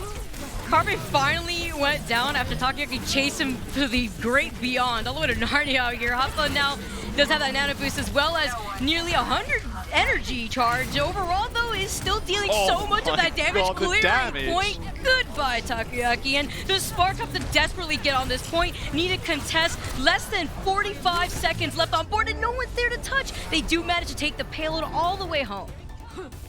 Yeah, I may have caught that fight a little bit earlier there, right? Where I was like, well, the fight's basically over now as Takayaki is in the back line trying to kill Carpe, and he does eventually, but it's the stalling Widowmaker, again, sometimes the deadliest. Widowmaker just existing. You know, he can't leave Widow because she's instantly going to get healed. He has to go for the kill and then retreat to the rest of his team, but all the meanwhile, what's happening? Well, I mean, the rest of the team are just following up on your front line. Like, it's ridiculous. As soon as Takayaki is out of the fight, it's just absolutely free ball for Hopper. He gets nanoed, they run forwards, and that is basically it. There's nothing stopping that gigantic laser, 100 energy and nano boosted from tearing through the rest of the team. Takayaki, unfortunately, overextending just a little bit. I don't think he had Primal Rage to get back either, which would have been the perfect play. If you had Primal, he kills the Widow, Primal's back, and then the disruption happens. But it was all on Hotba there, and Alarm just making use of that time that Carpe was giving them.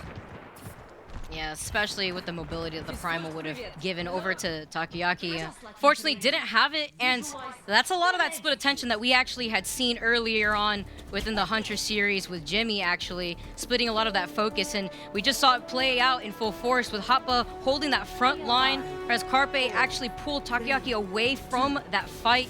Going forward, though, the Fusion now on the defense, Spark now having to contest on the attack. Already wasting no time though. Godsby still sticking to the Ashe. Carper's gonna match him though on the Ashe himself, and they're already trying to shove the Fusion off of that high ground with the Spark, also trying to go through that car wash that we made mention of. It's so difficult to try to get through, and you can already see the Fusion, they're not giving up that corner too easily. Yeah, they're not, and it's exactly the opposite of what Spark did, right? They played all the way back almost, just respecting Carpe a whole bunch. Maybe not wanting to give him his 10k kills, I don't know. Oh, dearie me. Bernard's in a very, very sticky situation. Takayaki as well is actually under the car wash, taking care of Rascal, who was touching the payload for a long while there, mind you, as well, stopping any momentum. Takayaki's going to be able to get healed up again and just go in for this dive with the bubble. He isn't going to spot all too much, as actually the rest of the Philadelphia Fusion are scurrying back to server room already, as Rascal going down means the fight is basically over for them and them going for a reset.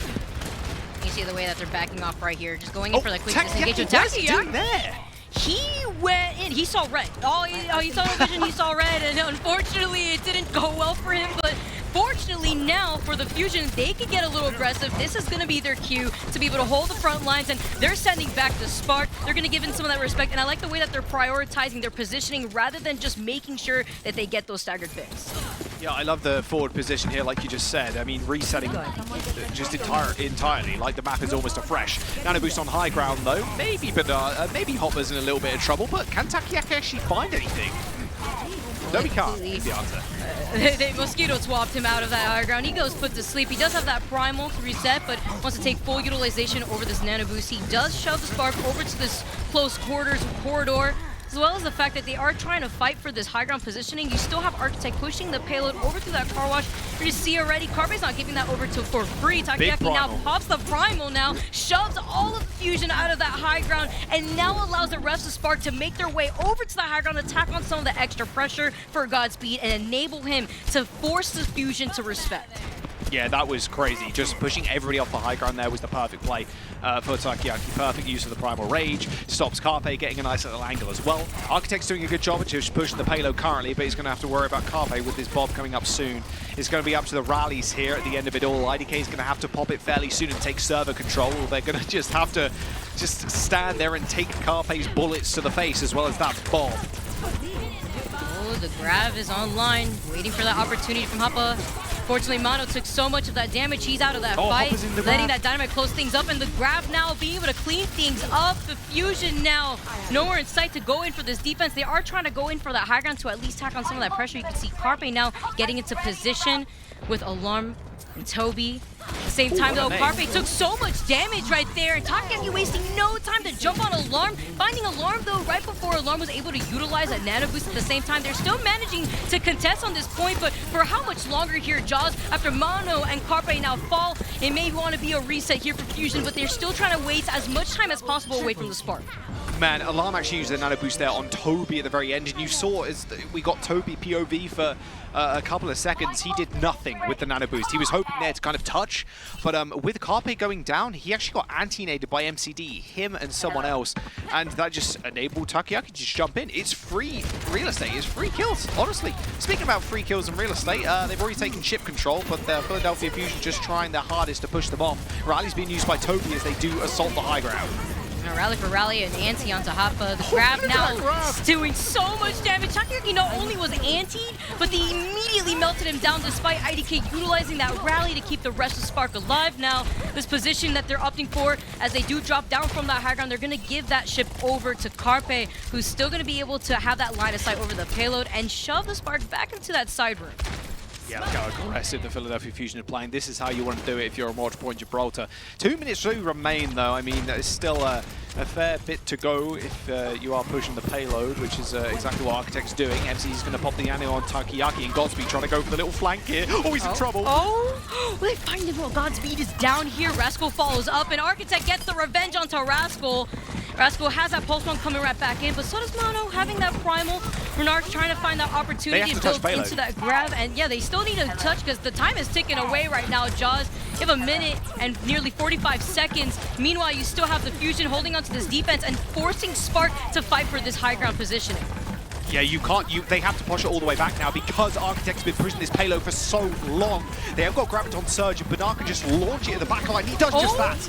And with the sticking on the pulse bomb, it finds Toby and Carpe. That's 2 huge picks here, and allowing Spark to take full advantage for the revenge. The revenge. Rascal said, "Excuse me, Architect, I would like to take that back from you real quick and send it right back over to the Spark." But God's now answering right back, getting a quick 3K with some assistance from Bob, the helper, and now they currently have that second point, and what a performance going back and forth. Both of these teams have been absolutely ruthless. Rascal making a statement, sending Architect back to the spawn. Yeah, actually dominated. Rascal took the mini health pack away from Architect there, so he couldn't end up picking it up, and then he just crouched in the corner and just shot him in the head a few times. That was a beautiful little 1v1 there. Little spice on top. I mean, that was beautifully played by the Spark.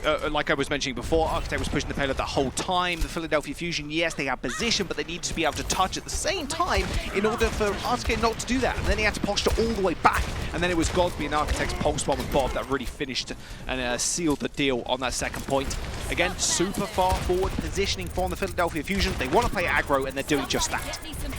I like the way that the Fusion has this positioning. They know that Carpe's been a threat, and they try to send Architect and Takoyaki to deal with that threat on the high ground, as they do have the ability to do so. You see Takoyaki now diving right back in. He has that primal to reset real quick. It's a matter of finding who's going to find his first. The grab, Takoyaki gets put to sleep. He has nowhere to go, and they clean him out before he can actually pull the trigger on the primal. Now trading through, Rascal falls in, and you currently have the Fusion taking so much of that damage. Toby activates the rally, but Rascal and Carpe, they've fallen through. They will be able to try to get back into this fight, but is it going to be too late now that Godspeed has managed to take that pick onto Carpe? Alarm is put to sleep. He has that nano boost, and the grab coming alive. It's going to be a cleanup right here, Jaws, as the rest of Spark, they send Fusion back to the spawn.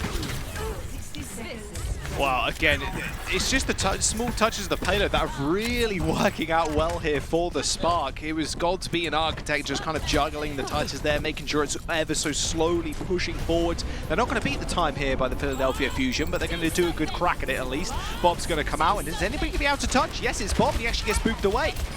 Oh, you also currently have Rascal, who came right in from the side and gets that pulse bomb pick off of the IDK. Architect falls through too. Despite that Bob being on board, it still manages to get in a lot of the space and buy in a lot of the time for Fusion to try to make their way over. It's getting contested, and the time is still ticking away, and they still manage to make it right back onto the point here, Jaws. Vicky, they need one pick, and that's it.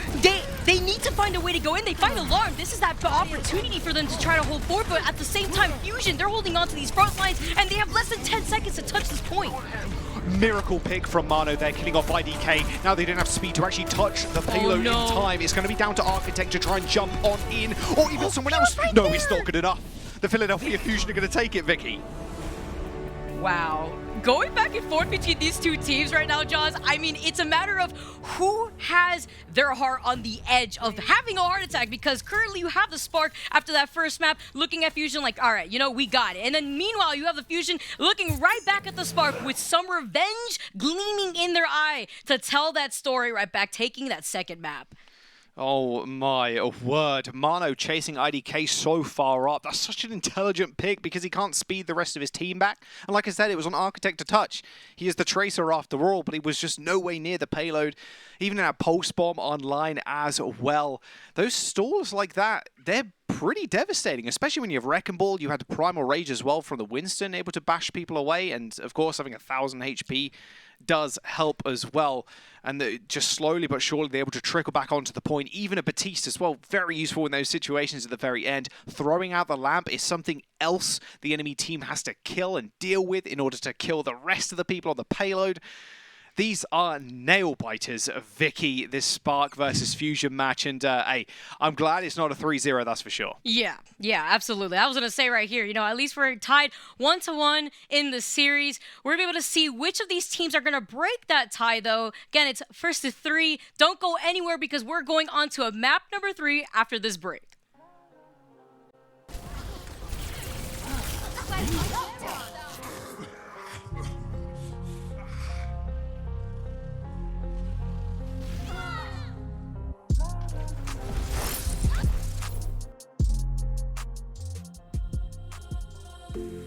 The Overwatch League is brought to you by T-Mobile, America's largest and fastest 5G network.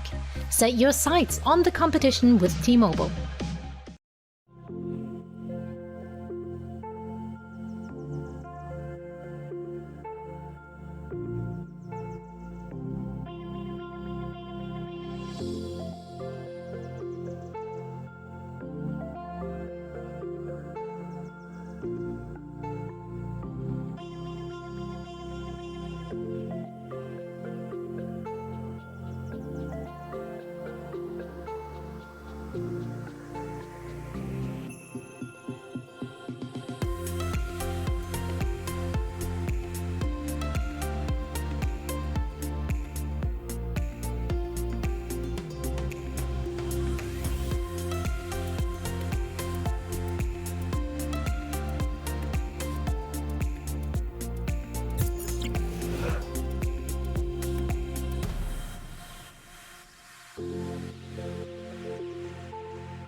The Overwatch League is brought to you by Pringles.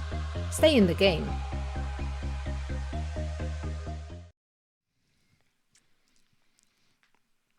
Another nail-biting finish for Gibraltar, 1 apiece in this series.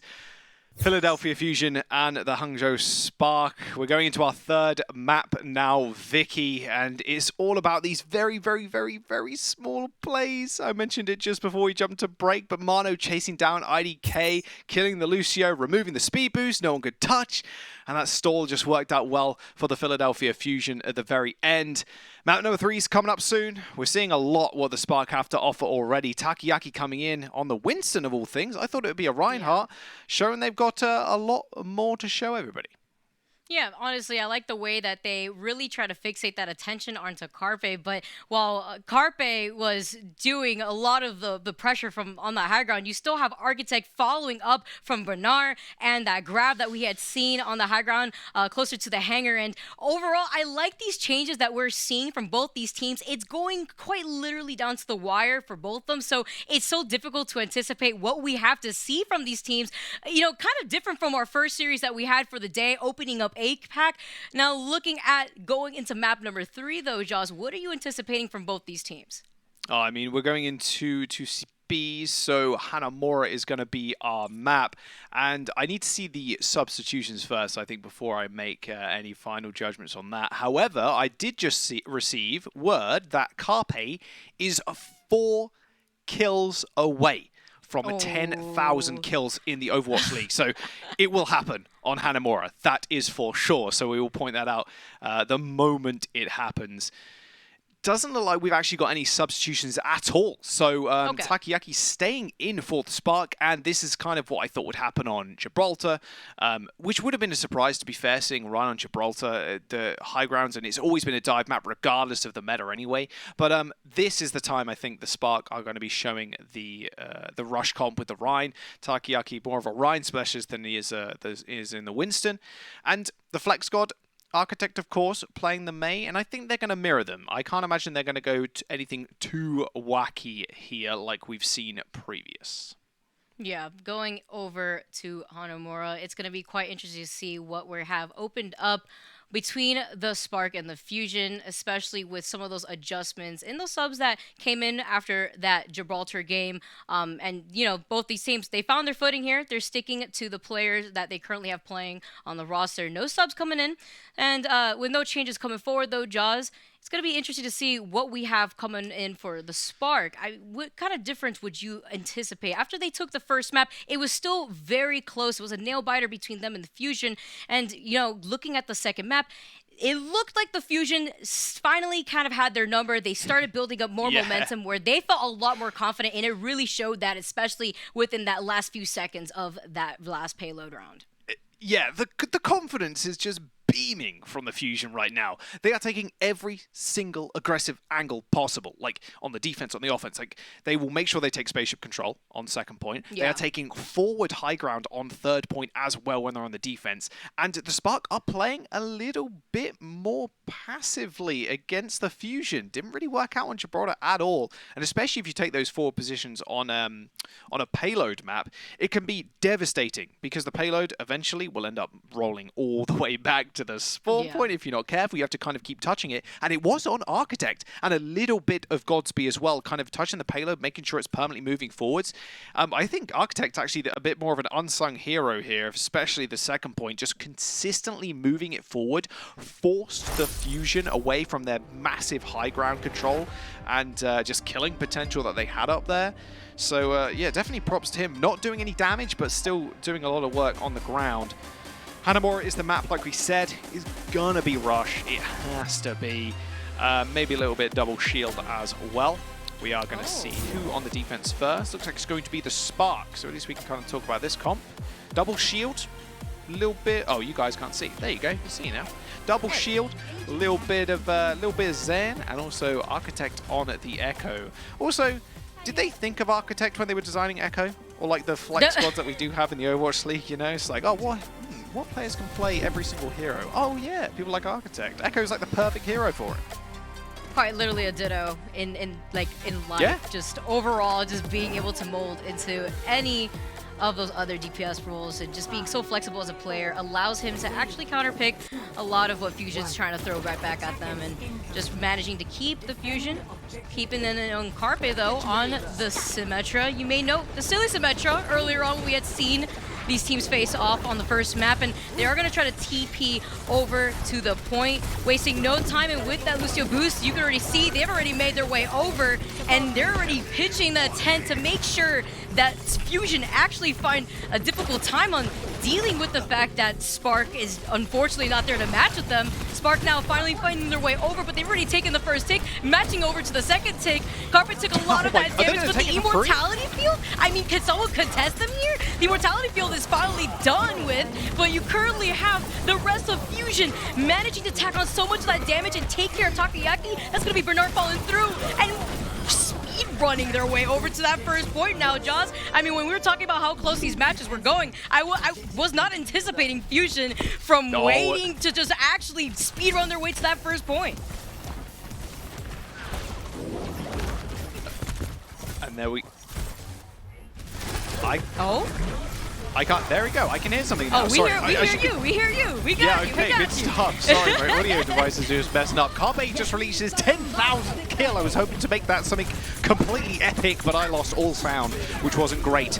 But Hangzhou Spark looking like they're losing their minds right now on this second point. That wall is just destroying them. What? They're just immediately deleting the Spark. Where are they? They haven't even been able to touch a pinky on the point. Bob has been on this point longer, and look how quickly they took care of that. Immediately took him out of that fight with the pin.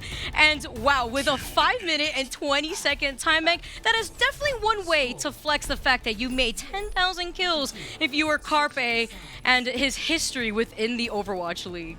Oh boy, and what better hero to do it on than Sim, huh? Symmetric. It wasn't Widowmaker, it wasn't something super flashy. You didn't get like a 360 spinning headshot off of the top of King's Row or something, but no, it was a Sim beam just killing people on the point. Congratulations to Carpe, of course. 10,000 kills is just a monumental achievement to have as a DPS player in Overwatch League, and yeah, what a history the players had too. And might be a little bit of a gift as Spark are giving him right now. 5 minutes and 20 seconds. in the time bank for their next attack if they grant Spark that privilege as well. What an absurd roll that was onto second point. The Symmetra being able to build up wall, especially that quickly on first, and then just rolling on second, just TP almost straight onto point. Oh, wall, now you have to deal with that. What are you going to do? Your double shield. And if you were looking at the comp that the Spark were running, they were running double shield and are very like poke orientated. You had the Zen poking people out, the Ashe poking people, Echo as well, and the Sigma obviously taking nice little off angles. You can't really deal well with Brawl at all if you go on the point. The comps just don't work.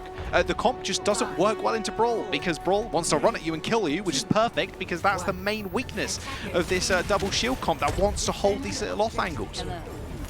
Honestly, when the Spark was trying to defend this first point, it just looked like they were absolutely bamboozled. The way that Fusion just quite literally rolled up in there and wasted no time on capturing that point and dealing so much of that pressure. Thanks to Toby as well for being able to speed boost the rest of the team forward.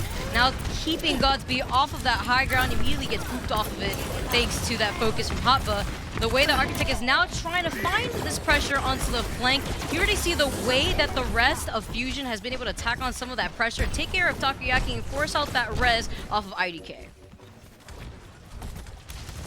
Going forward though, you see Carpe. He is taken out of this fight. Architect now coming in from the high ground, calling it from the heavens, and getting pocketed from IDK. Unfortunately, he doesn't get out there on time, doesn't latch on to Architect. Now that they've lost IDK, that just leaves it up to MCD to help that sustainability for the rest of the Spark. You already see the high ground control coming in from Rascal, who took on some of that damage. He is able to help top off that damage with the health pack and with Alarm holding onto this window. A window to your soul as you find yourself going right back down to the spot. Takoyaki has been bullied thus far on this attack.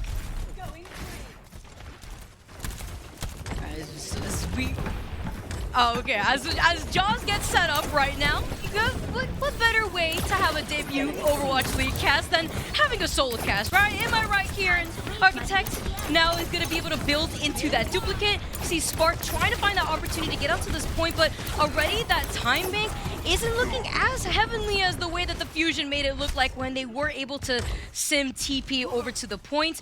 They're trying to delay the inevitable, and the duplicate over to the Reinhardt. He's trying to get in some of the shatters that the Echo could build in, so quickly finds Hoppa. Hoppa gets out of the situation. We're gonna get met together though with Seth. Seth, help me out here, because at the moment Spark, they looked like they were in a grim situation, and now they're cleaning up Fusion.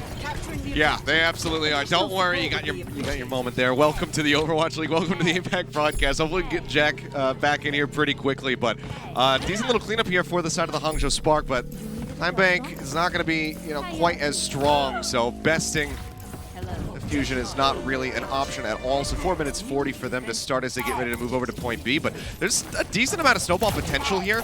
Also getting ready to come online. That sound barrier for Toby that he's looking to build is going to be really instrumental in surviving this oncoming onslaught from the side of the Spark. Because, I mean, if you look at it, they nearly have this grab online. They have the Bob, they have the Primal Rage. There's a lot of tools for the Spark to work with right now to try to take this point, and they need to do it very quickly so they're not at a super big disadvantage in overtime as far as the time picks are concerned. There's Carpe looking for a pick. Yeah, trying to find that opportunity right here. The bubble's still there and allows the Spark to see another day. And you currently have Fusion building into some of those ultimates that you were worried about here. And they are trying to force off the Spark from this high ground. The grab now coming alive. They have to focus down on the lamp. They do manage to do so. And the shatter, it's looking so chaotic here in the side room. We're trading forward, but the number advantage going in favor to the Fusion as they do manage to find a way to sandwich the Spark and send them back to the spawn. And you currently have here, Seth, they utilize so many of their ultimates that you still have Fusion holding onto that amp matrix. You still have Hoppa with the Diva Bomb to go in for a reset, and that's going to put a dent to some of Spark's plans. I mean, that went about as catastrophically as it possibly could have for the Spark. They dumped everything into the fight, but they get cleaned up. They do manage to find some kills in the back end onto Alarm and Toby, but the damage has been done. The sound barrier really getting its value right there, helping everybody else survive the fight. It was a great shatter going in from Mono. Try to stave them off. Fire Strike comes up with a kill, and I mean, Fusion are just kind of basking in the chaos of these fights in close quarters here in the hallway. They do manage to capitalize. So it's a really good hold from them. Now they're going to have the window, just looking to stave them off yet again. Mono going to be going in deep. Carpe saying, you know what, I don't need the amp matrix at all. Just push it straight past. Oh, what a shot. A one-man team out here. He was able to go into that window, find Godspeed, make a statement here. IDK, though, does manage to keep Godspeed in this fight with the res. Now, with the Anubis coming alive, as well as the Primal, Takayuki could go all in and go Primal crazy here. He gets stunned, he backs off. I like the disengage, so that way he could reposition himself. It's a matter of forcing Fusion to respect that, and the way that Spark is currently positioned here, he can now dive right back in. Big Angie coming alive, finding 3. Manos put to sleep, and he gets cleaned out of this fight, as well as Shatter not being present in this fight. Luckily, the spawn is right there, but this is going to be the opportunity for Spark to get a little aggressive, although they have to be wary. It's only MCD to help out with the sustainability.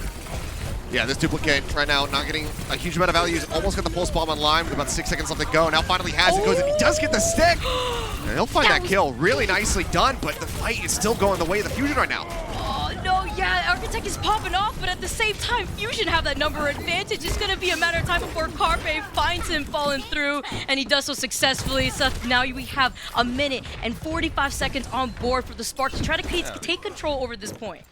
It was such a rough start to the fight. I mean, Takayuki goes in with the Primal Rage, but then instantly gets dragged down the stairwell, pinned by Mono. He takes too much damage and he has to back off, so they don't really get to do much of anything with that ultimate. They still have others getting ready to come online, but yet again, Toby is prepared. He has this sound barrier up to try to counteract Bernard's Grav. You can see Carpe waiting on the flank.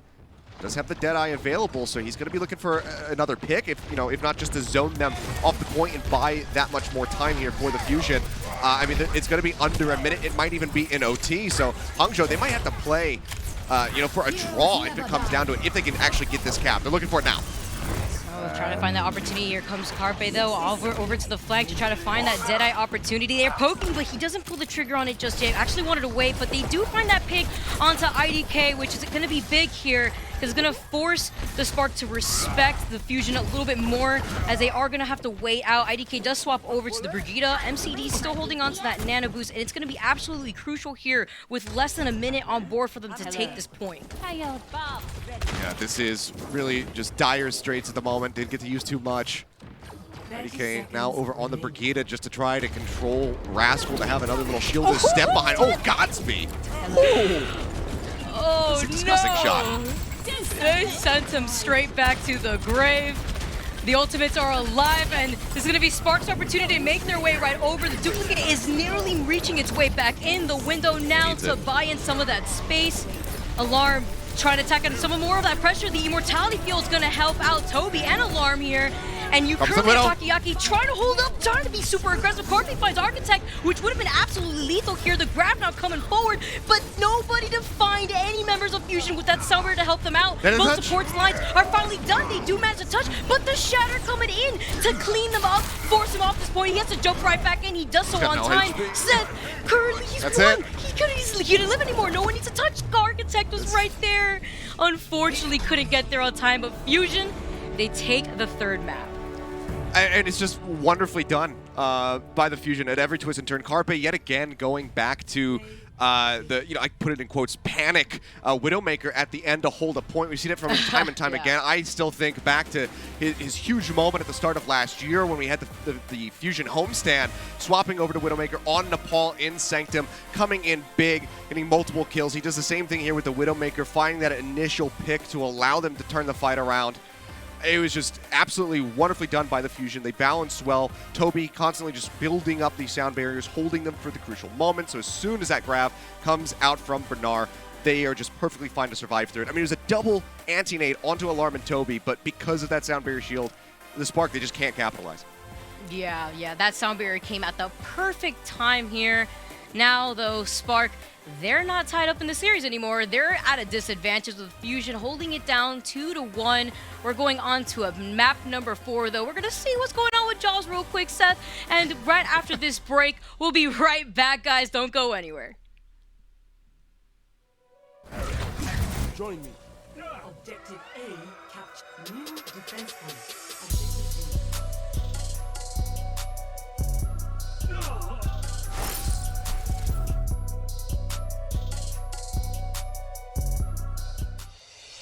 Coca-Cola is the official refreshment of the Overwatch League.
Coca-Cola is the official refreshment of the Overwatch League.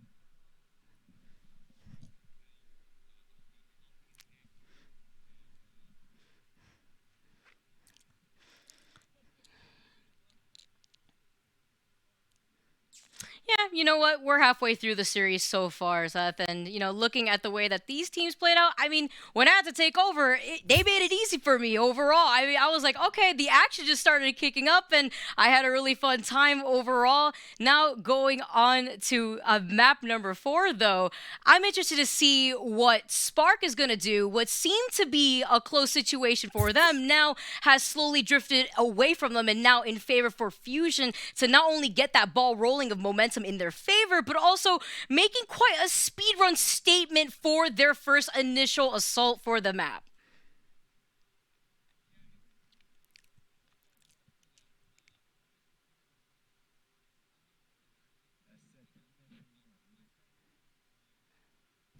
Well, what a fool I am. Apparently I was muted. Look at that. But I was going to say, it I didn't happens, even know. I heard you.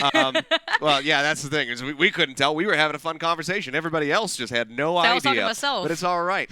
So, yeah. So everybody, when you catch up, my apologies. But it was a solid start, is what I was saying, for the Hangzhou Spark there at Hanamura. You know, they weren't able to quite match the initial time bank, obviously. Like, Fusion had such a significant lead, but they still came in with nearly 5 minutes on the board to try to get that point. But like you said, it just slowly kind of just spiraled out of control for them. They couldn't find any footing. They couldn't get ahead in any of these team fights. So just really... It's just really rough. This is a really slippery slope to be on if you're the Hangzhou Spark, to try to, persevere mentally and come back into, what is now match point for them to, try to extend us into a 5th and final map. But we'll see if they're going to be able to do it. But the pressure is certainly on. Yeah, again, it's best of 3 and currently Fusion. They're at set point. Going on to Eichenwald, though, I'm interested to see some of those adjustments coming in from Spark. And Seth, I know you caught that last map, and what kind of adjustments would you anticipate from Spark going forward? I mean, I know the Fusion kind of caught them off guard, being able to get super aggressive with that Sim TP, and unfortunately, the Spark were on the double shield. They were trying to go more for that poke damage from afar, and they weren't really ready to take that battle up close.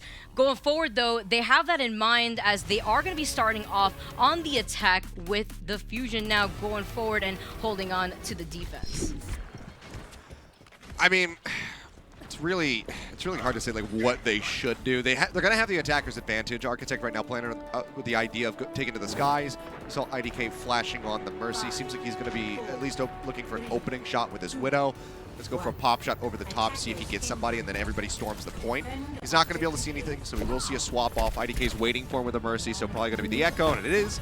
And we will see Shy move over to the Sombra. I like this because this is going to allow them to get the hacks in onto the Diva, so they can actually push some damage through from this Echo, as well as just, potentially hack Mono to drop the shield. No, not again. Shy's waiting, just easing their way in, just so that way they get that opportunity to get over 3rd time's around. Yeah, there we go. We see you, Shy. Managing to try to get that health pack as well on the hack. Also try to build into that next round of PvP. Yeah, he just walked in, and he's right behind them, too. Just playing they were playing on the point. He could have just ran there. Would have saved a lot of time. Yeah, so that way he can split some of that focus and attention too. I mean, Architect, though, is building into that duplicate ever so slightly, just getting in some of that poke pressure and coming forward, though. Spark, they're taking a good amount of pressure going forward from Fusion. Does finding that hack onto Mono, but unfortunately doesn't get too much off of it, despite the anti actually landing onto Mono. Hoppa takes a lot of that blunt force and finding their way to disengage. I like this positioning from Carpet because he's uncontested right now. Gushway taking a lot of the damage. He gets out in time, though, managing to get saved by that nano boost. At the cost of Bernard, though, you currently have the Spark winning in numbers, and they're trading for Architect and IDK. That just leaves MCD for that sustainability. Gushway gets hit right here to go all the way forward, and he hit it on to Fusion. Now they're stuck over to the side. The Blizzard from Rascal could really make it or break it to hold on to this point, but they have no opportunity with Gushway taking care of Mono and Toby. Wait, he's going to use the Blizzard? Gushway? Okay, he uses it on the Gushway. He's going to try to buy some time. Oh, he does, and Unbelievable. they're just waiting perfectly right here. The window now on top of the high ground. You currently have Fusion now being able to actually turn a bad situation into a way better one thanks to Rascal's timing on that Blizzard and making sure Gushue won't be in that fight to contest. Now the rest of Fusion have made their way over, and the Deadeye coming alive to buy in some of that space and time. It's going to be the duplicate here. As Architect gets a really nice pin kill on Amano, turns, tries to get a shatter down. Won't be able to find too much, but they do find Rascal. 32 ticks picked up for them, so they can definitely press the advantage. They have the grab, they have the EMP ready to go, and it seems like Fusion are just going to have to give this up eventually. So this will get taken, so decent little time bank here for the side of the Hangzhou Spark, but that was such a crazy turnaround, albeit a short-lived one from Rascal.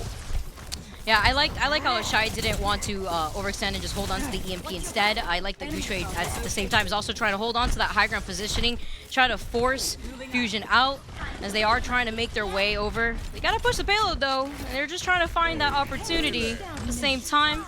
And the Valkyrie getting called online, just I guess trying to help out the sustainability while the rest of Fusion just happily sits on this high ground, looking right back down on Spark. Shai creeping around through the castle, looking for some targets, just trying to call out locations here for the rest of his team. See when he finds the opportunity to strike. He could try to hold the EMP maybe as a countermeasure for this sound barrier, because they can force the sound barrier with something like a Graviton Surge and then just wipe all those shields out. Shai does have to drop back though. We'll see what exactly they want to go for first. Anubis comes in, they find Toby. Reinforcements come in to try to save him though, so it's just a peel game now. Ooh, but Gushue actually finding Alarm at the same time in that engagement to reset right back into the Primal. Great timing right there and awareness from Gushue. He's going to manage to go right back over and stop the approach from Fusion. Not only is he buying time to allow the rest of Spark to push this payload, but now Spark actually are able to move onto that high ground so that way they can take control and prevent Fusion from being able to reclaim this aggression and defense over by the point. They get a lot of distance on this Carpet Rascal with a really nice pulse bomb. Opens things up, Deadeye used by Carpe, finds IDK, just can't fly away fast enough. Bernard going down here, that's going to cancel any energy that he has built up, is still holding on to this grab. But this is just allowed time for Fusion to come back in, get these picks, stop the cart in its tracks, and also build up some of these other ultimates for themselves. So Alarm has a nano boost online, so it's a good amount of defensive utility here for the side of Fusion. If they get jumped on, like I said, Toby still is holding on to that sound barrier, really wants to use it to counteract either the grab or this EMP. Yeah, they've been holding on to it for a while too, since before they managed to get this payload moving, and Architect tacking on a lot of damage, being able to get out of that situation. Does have that duplicate though, and they are right over Carpe at the same time. Does pull out the duplicate to copy over the Wisdom. He gets immediately booted out of it though. Alarm wasting no time. Architect now is going to be able to clean things up. The EMP coming in and does find both of the supports, but no follow-up. Spark though does have Architect to be able to control that front line, and they are able to get this payload moving with the rest of Fusion going in for a reset before trying to reclaim that position. Yeah, I'm not even sure if they really necessarily needed to use the sound barrier there in response to the grab. It seemed like they were going to be okay for the most part, but then as soon as the EMP wipes out all of the shields, it definitely goes sideways. So Toby just in a fairly catch-22 situation, so rough spot to be in. Gushue now diving in, but they're stunning him up. Oh, I love the way that Gushue has been able to actually push on this aggressive stage. Not only being able to put himself in the front lines, but also being able to time this Primal so that way he's quite literally a threat to focus down for. Oh no, he was right there, but Toby actually managed to stuff him short, and they are going to be able to clean up this point. Big anti coming in, Carpe and Toby, but thankfully, despite Hoppa falling in, they still have mono to be able to hold on to this front line, enable Carpe so that way he can still tack on some of that extra pressure, and Rascal with the pulse bomb coming in, gonna be able to get in not only some of the pressure, but Bernard and IDK, they're gone from this fight. They are gonna have to regroup, but luckily the rally is online for them to try to take the second point. I mean, it was just really great from Toby. I mean, this is the bridge of death. He is the boop god. He might not be playing on the Lucio, but he still gets him with a whip shot and sends him into the pit. So a great little tab by him. Just get Gushue out of the fight. So cannot just, pull back, get healed up, and then re-aggress. Now they buy this much more time. OT going to be ticking away as they look to get this cart moved up into point B. They're starting to inch it forward now as Architect spots Rascal around the back. Shai just trying to tack on some of that pressure so that we can build into that EMP. The rally now coming in from IDK to match that of Toby. They do need to get onto the point right here, especially Spark now coming in. The grab now going to be able to be utilized. trap Mono, and the big ante onto him. He's stacking in a lot of that damage, but it's not going to be enough. Yeah, unfortunately, they can't close him out. Hoppa having that Diva mech, so that way he can utilize the Diva bomb to reset that helpful overtime ticking away. Finding that pick onto Architect, though, leaves up to Shy with a big EMP, finding 4. Nobody, though, from Fusion has fallen. Instead, it's Fusion doing the cleaning up on aisle 3. And unfortunately for Spark, none of these members are left up to the point right now, Seth, and being able to hold them right before that second point. Yeah, that's as good as it's going to get here for the side of the Spark on Eichenwald. I mean, really good. The EMP comes in and manages to catch 3 members on the side of the Fusion, including both of the supports, but there's just so much armor pushed out onto Alarm. Toby, obviously, there with the Brig, can still play defensively and just keep that healing rolling through just by holding down his left click. And they just can't capitalize. They can't turn it around. The solo grab in on the Mono, it doesn't pay off. It doesn't lead them to getting a kill. Had they gotten that, then we might be looking at a very different situation. We might be looking at the cart moving forward into point C, but the nano boost is enough to help keep him alive through it. Yeah. They top him up. The Bionade's not enough to get the kill. So they managed to get the hold in front of B, and it's not very far to go here for the Fusion to just go ahead and close this out, because this is the series on the line now for the Spark. They need to basically, they're going to be looking for a full hold in order to take us into a final map. Otherwise, Fusion very well could run away with this. Yeah, but looked to be a close series at the very start here. Seth is now trickling away from Spark. I like the fixation onto Mono when they were trying to take them off of this defense, displace them, but between the grab and as well as the nano boost to help out Mono stay alive, it was just so difficult. So many resources put into Mono, especially trying to close out the approach option from that side room while they were trying to make their way over to the point. Now making some changes though, going forward. Fusion on the attack now. Dynamite coming in, and the Spark already getting set up into position. I have my eyes currently on Architect, who's been able to be quite a threat from the skies. Overall, Carpe has been doing a really good job at making sure that Architect isn't too much though on the back line. We need to be really careful piloting this. Obviously, they don't have a pocket healer for Architect, so he's just going to be taking shots from the Ana as well as the armor packs from IDK to try to keep him topped up. Packs, I guess, these days. So far, he's managed to elude line of sight from Carpe. Hasn't been taking too much damage, just poking away, trying to build up. Shy in a really rough spot. Oh no, that was quite a difficult situation to be in if you're Shy. Thankfully, Rascal's wall allowed the rest of Fusion to take full advantage of that. They're already moving on to the point. It's a matter of keeping the rest of Spark out and about. Wave of Gushwei jumping right back in, and Architect taking that pick onto Alarm could actually set things in motion for the Spark to reclaim this defensive point. Although IDK and Architect now have fallen through, and that leaves MCD for that sustainability to actually maybe to no avail, with Fusion successfully trying to take this point. They gotta get on the point rather. They want to make sure that MCD will no longer survive, but at least trying to clean that up before making their way right back over to get this payload moving. I mean, it was so huge, and it really, in my mind, comes down to just that one singular moment where Carpe, they get the kill on the Shy, and then he immediately double dinks Bernard, who's playing up top the high ground behind the point indoors. He double dinks the Zarya, sends him so low, and then Bernard can no longer contest onto the point. He cannot help peel because he's just so damn low. He doesn't have an HP bar, and he knows that if he pushes out, he's just going to get punished instantly. So he has to play scared. And then one by one, they just pick off the rest of the Spark to open up the point. So now it's a massive time bank for the Fusion. They've got this window because Alarm died. He didn't have to use it to take point A. So now he's got this. So if they can gain high ground control, they can absolutely shove them back using this Amp Matrix. I mean, Sound Barrier is well online. They just have all of the tools, and it's going to come down to some incredible counterplay here from the Spark. They need to get this grab online. Yeah, they need to get the grab online and try to follow up, especially that they're holding on to some of these ultimates themselves. Ricochet coming in with the Primal as well as being nano boosted, but look at the way that Fusion actually got out of this situation, not only repositioning themselves, but the Immortality field coming in to actually help out the Fusion going forward, and the Sound Barrier to help them in and make sure that they take care of the front lines of the Spark.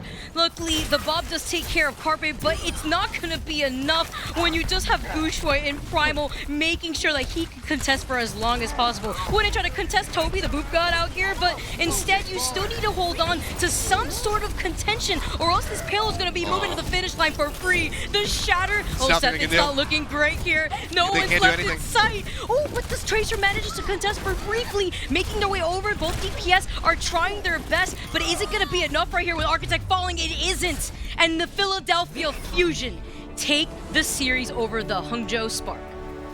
It was just huge plays from the Fusion in these last few maps. I mean, Eichenwald, goddamn, I mean, they just get started and they just do not stop. Absolutely destroying them at every twist and turn. A huge time bank to start things.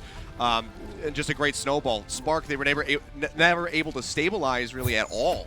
To try to hold off this defense. Mono just getting aggressive, pushes up on top of the ramparts, drops the Shatter just to get rid of Bernard, get that Zarya out of the fight, ensure that they cannot have any kind of turnaround.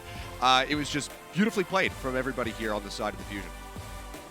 Yeah, looking at the way that the Fusion, you know, didn't let that first map get to them. Instead, we're like, all right, we'll give them that one map, but we're going to go for that reverse 3-0 right quick. And they did so. They wasted no time to do so, and they were able to really take full advantage of that momentum that they built in for themselves. And that's what when I talk about momentum, I think about the mentality of a lot of these players that they are able to build up for themselves. And when you have a scary player like Carpe getting enabled by the rest of Fusion, buying in some of that space, as well as having Toby hanging out on Eichenwald on the bridge where you don't want to face off against Toby. I mean, this is just a scary situation, but Fusion took that into their advantage, and they will be progressing through that bracket, now sending, you know, Spark over to fixate on what they could do differently when they do meet up against Fusion. Yeah, I mean, this wasn't like a hopeless situation for the Spark. There's obviously a lot of promise here. They just have a couple of things that they kind of need to iron out, and then I think that this is going to be, you know, a very competitive team here in the APAC region. But, you know, even though he got his 10,000th career kill in this series, our player of the match is not Carpe. In fact, it is going to be his DPS counterpart. It is going to be Rascal, who will be walking away with the honors today. And, I mean, he had just a wonderful series here, whether it was on the Tracer, the May, Rascal. You can always bet on this guy to help put you across the finish line. Yeah, I love the retaliation that Rascal came in. Whenever Architect actually wanted to make a play, here came Rascal to make the statement for himself. And I really like the way that Rascal was able to enable Carpe, because whereas Carpe was putting on a lot of pressure from afar, you still had to deal with Rascal on your backlines, not only pressuring out the support lineup and tank lineup from the Spark, but also the fact that, you know, you feel like you're safe and Rascal gets out of that situation. Meanwhile, Carpe finishes you up with a clean headshot, and that's seems to be the bread and butter that I saw a lot coming forward from Fusion.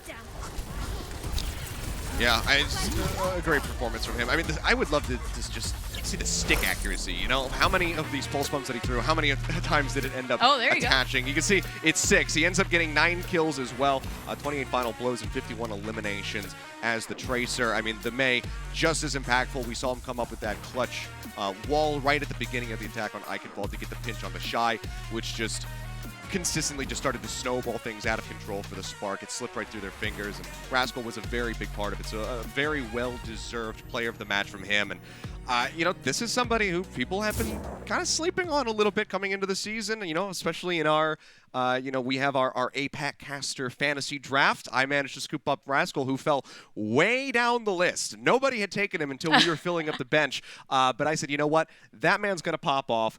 And I'm very glad that I got him. So he's carrying my fantasy points, and I can't wait to see them update at the end of the week. Yeah, honestly, it was my first time going about that, actually. And I was like, you know, I feel like I'm at a disadvantage. I don't even know how the layup for this goes. And, you know, seeing how a lot of these players are popping up, I'm catching on. Get ready, because I'm coming right after you. But, you know, yeah, the way that a lot of these players are able to pop off. Looking at Rascal, though, you may have sacked the winner here, Seth, because at the moment between Rascal and looking at Carpe, this DPS lineup is looking really scary if you're taking a look at the Philadelphia Fusion. Yeah, they absolutely are. But before we close out our show, of course, we will have our hot takes here, our bold takes presented by Pringles. And, you know, we had our ones at the beginning about Chengdu and looking really great. What do you have for me now? What is your hot take after watching the Fusion take down Hangzhou? Okay. I'm thinking here that Carpe, he's going to hit 50K. He's gonna hit 50,000. Man, 50K, he's just going 50,000. I believe that's my hot take right here. He's gonna pop off and he's gonna hit 50K. Get ready. Okay, he's just gonna quintuple it in one season after it took 3 years to get 10K. All right. He's gonna suddenly pop off. That's definitely a very hot take. I think for me, since we don't have Jaws here, unfortunately, for me, I would say that I think that after what we've seen, I think Fusion versus Chengdu Hunters might be the most exciting series that we could have across the league. I'm not even talking about just in APAC. I think that this might end up being more exciting perhaps than, you know, Outlaws versus Shock, or at least at a very similar level. I think that when those two finally clash, it is going to be an absolute bloodbath. Yeah, you know, even though Jaws isn't here, he mentioned that earlier on within the series, and that's actually something that I'm going to definitely be looking out for. Team the Fusion Hunters, I mean, the Hunters right now, they're looking like they're running amok here in the APAC region. I don't know who's going to stop them, other than the fact that, again, I have to reiterate, the Valiant took a game map off of them. So, you know, just keeping that in mind, though, they were still able to 3-0 the Shanghai Dragons and the NYXL. So moving forward here, that's going to wrap up the APAC region for the day, Seth. Yep, that it is. Well, I mean, congratulations on your first day. I mean, you just had a roller coaster ride of a debut here in the Overwatch League, but we would have it no other way. Even when things get scuffy, it's still very fun. But it was a pleasure to jump in there at the end, a pleasure to also, you know, host these little segments and whatnot. But that's it. That's the day in the bag. Of course, you'll be back tomorrow, hopefully with Draws alongside you, for some more APAC action. So, guys, make sure you tune in for those matches tomorrow. Until then, good night. The Overwatch League is brought to you by Pringles. Stay in the game.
Let them up.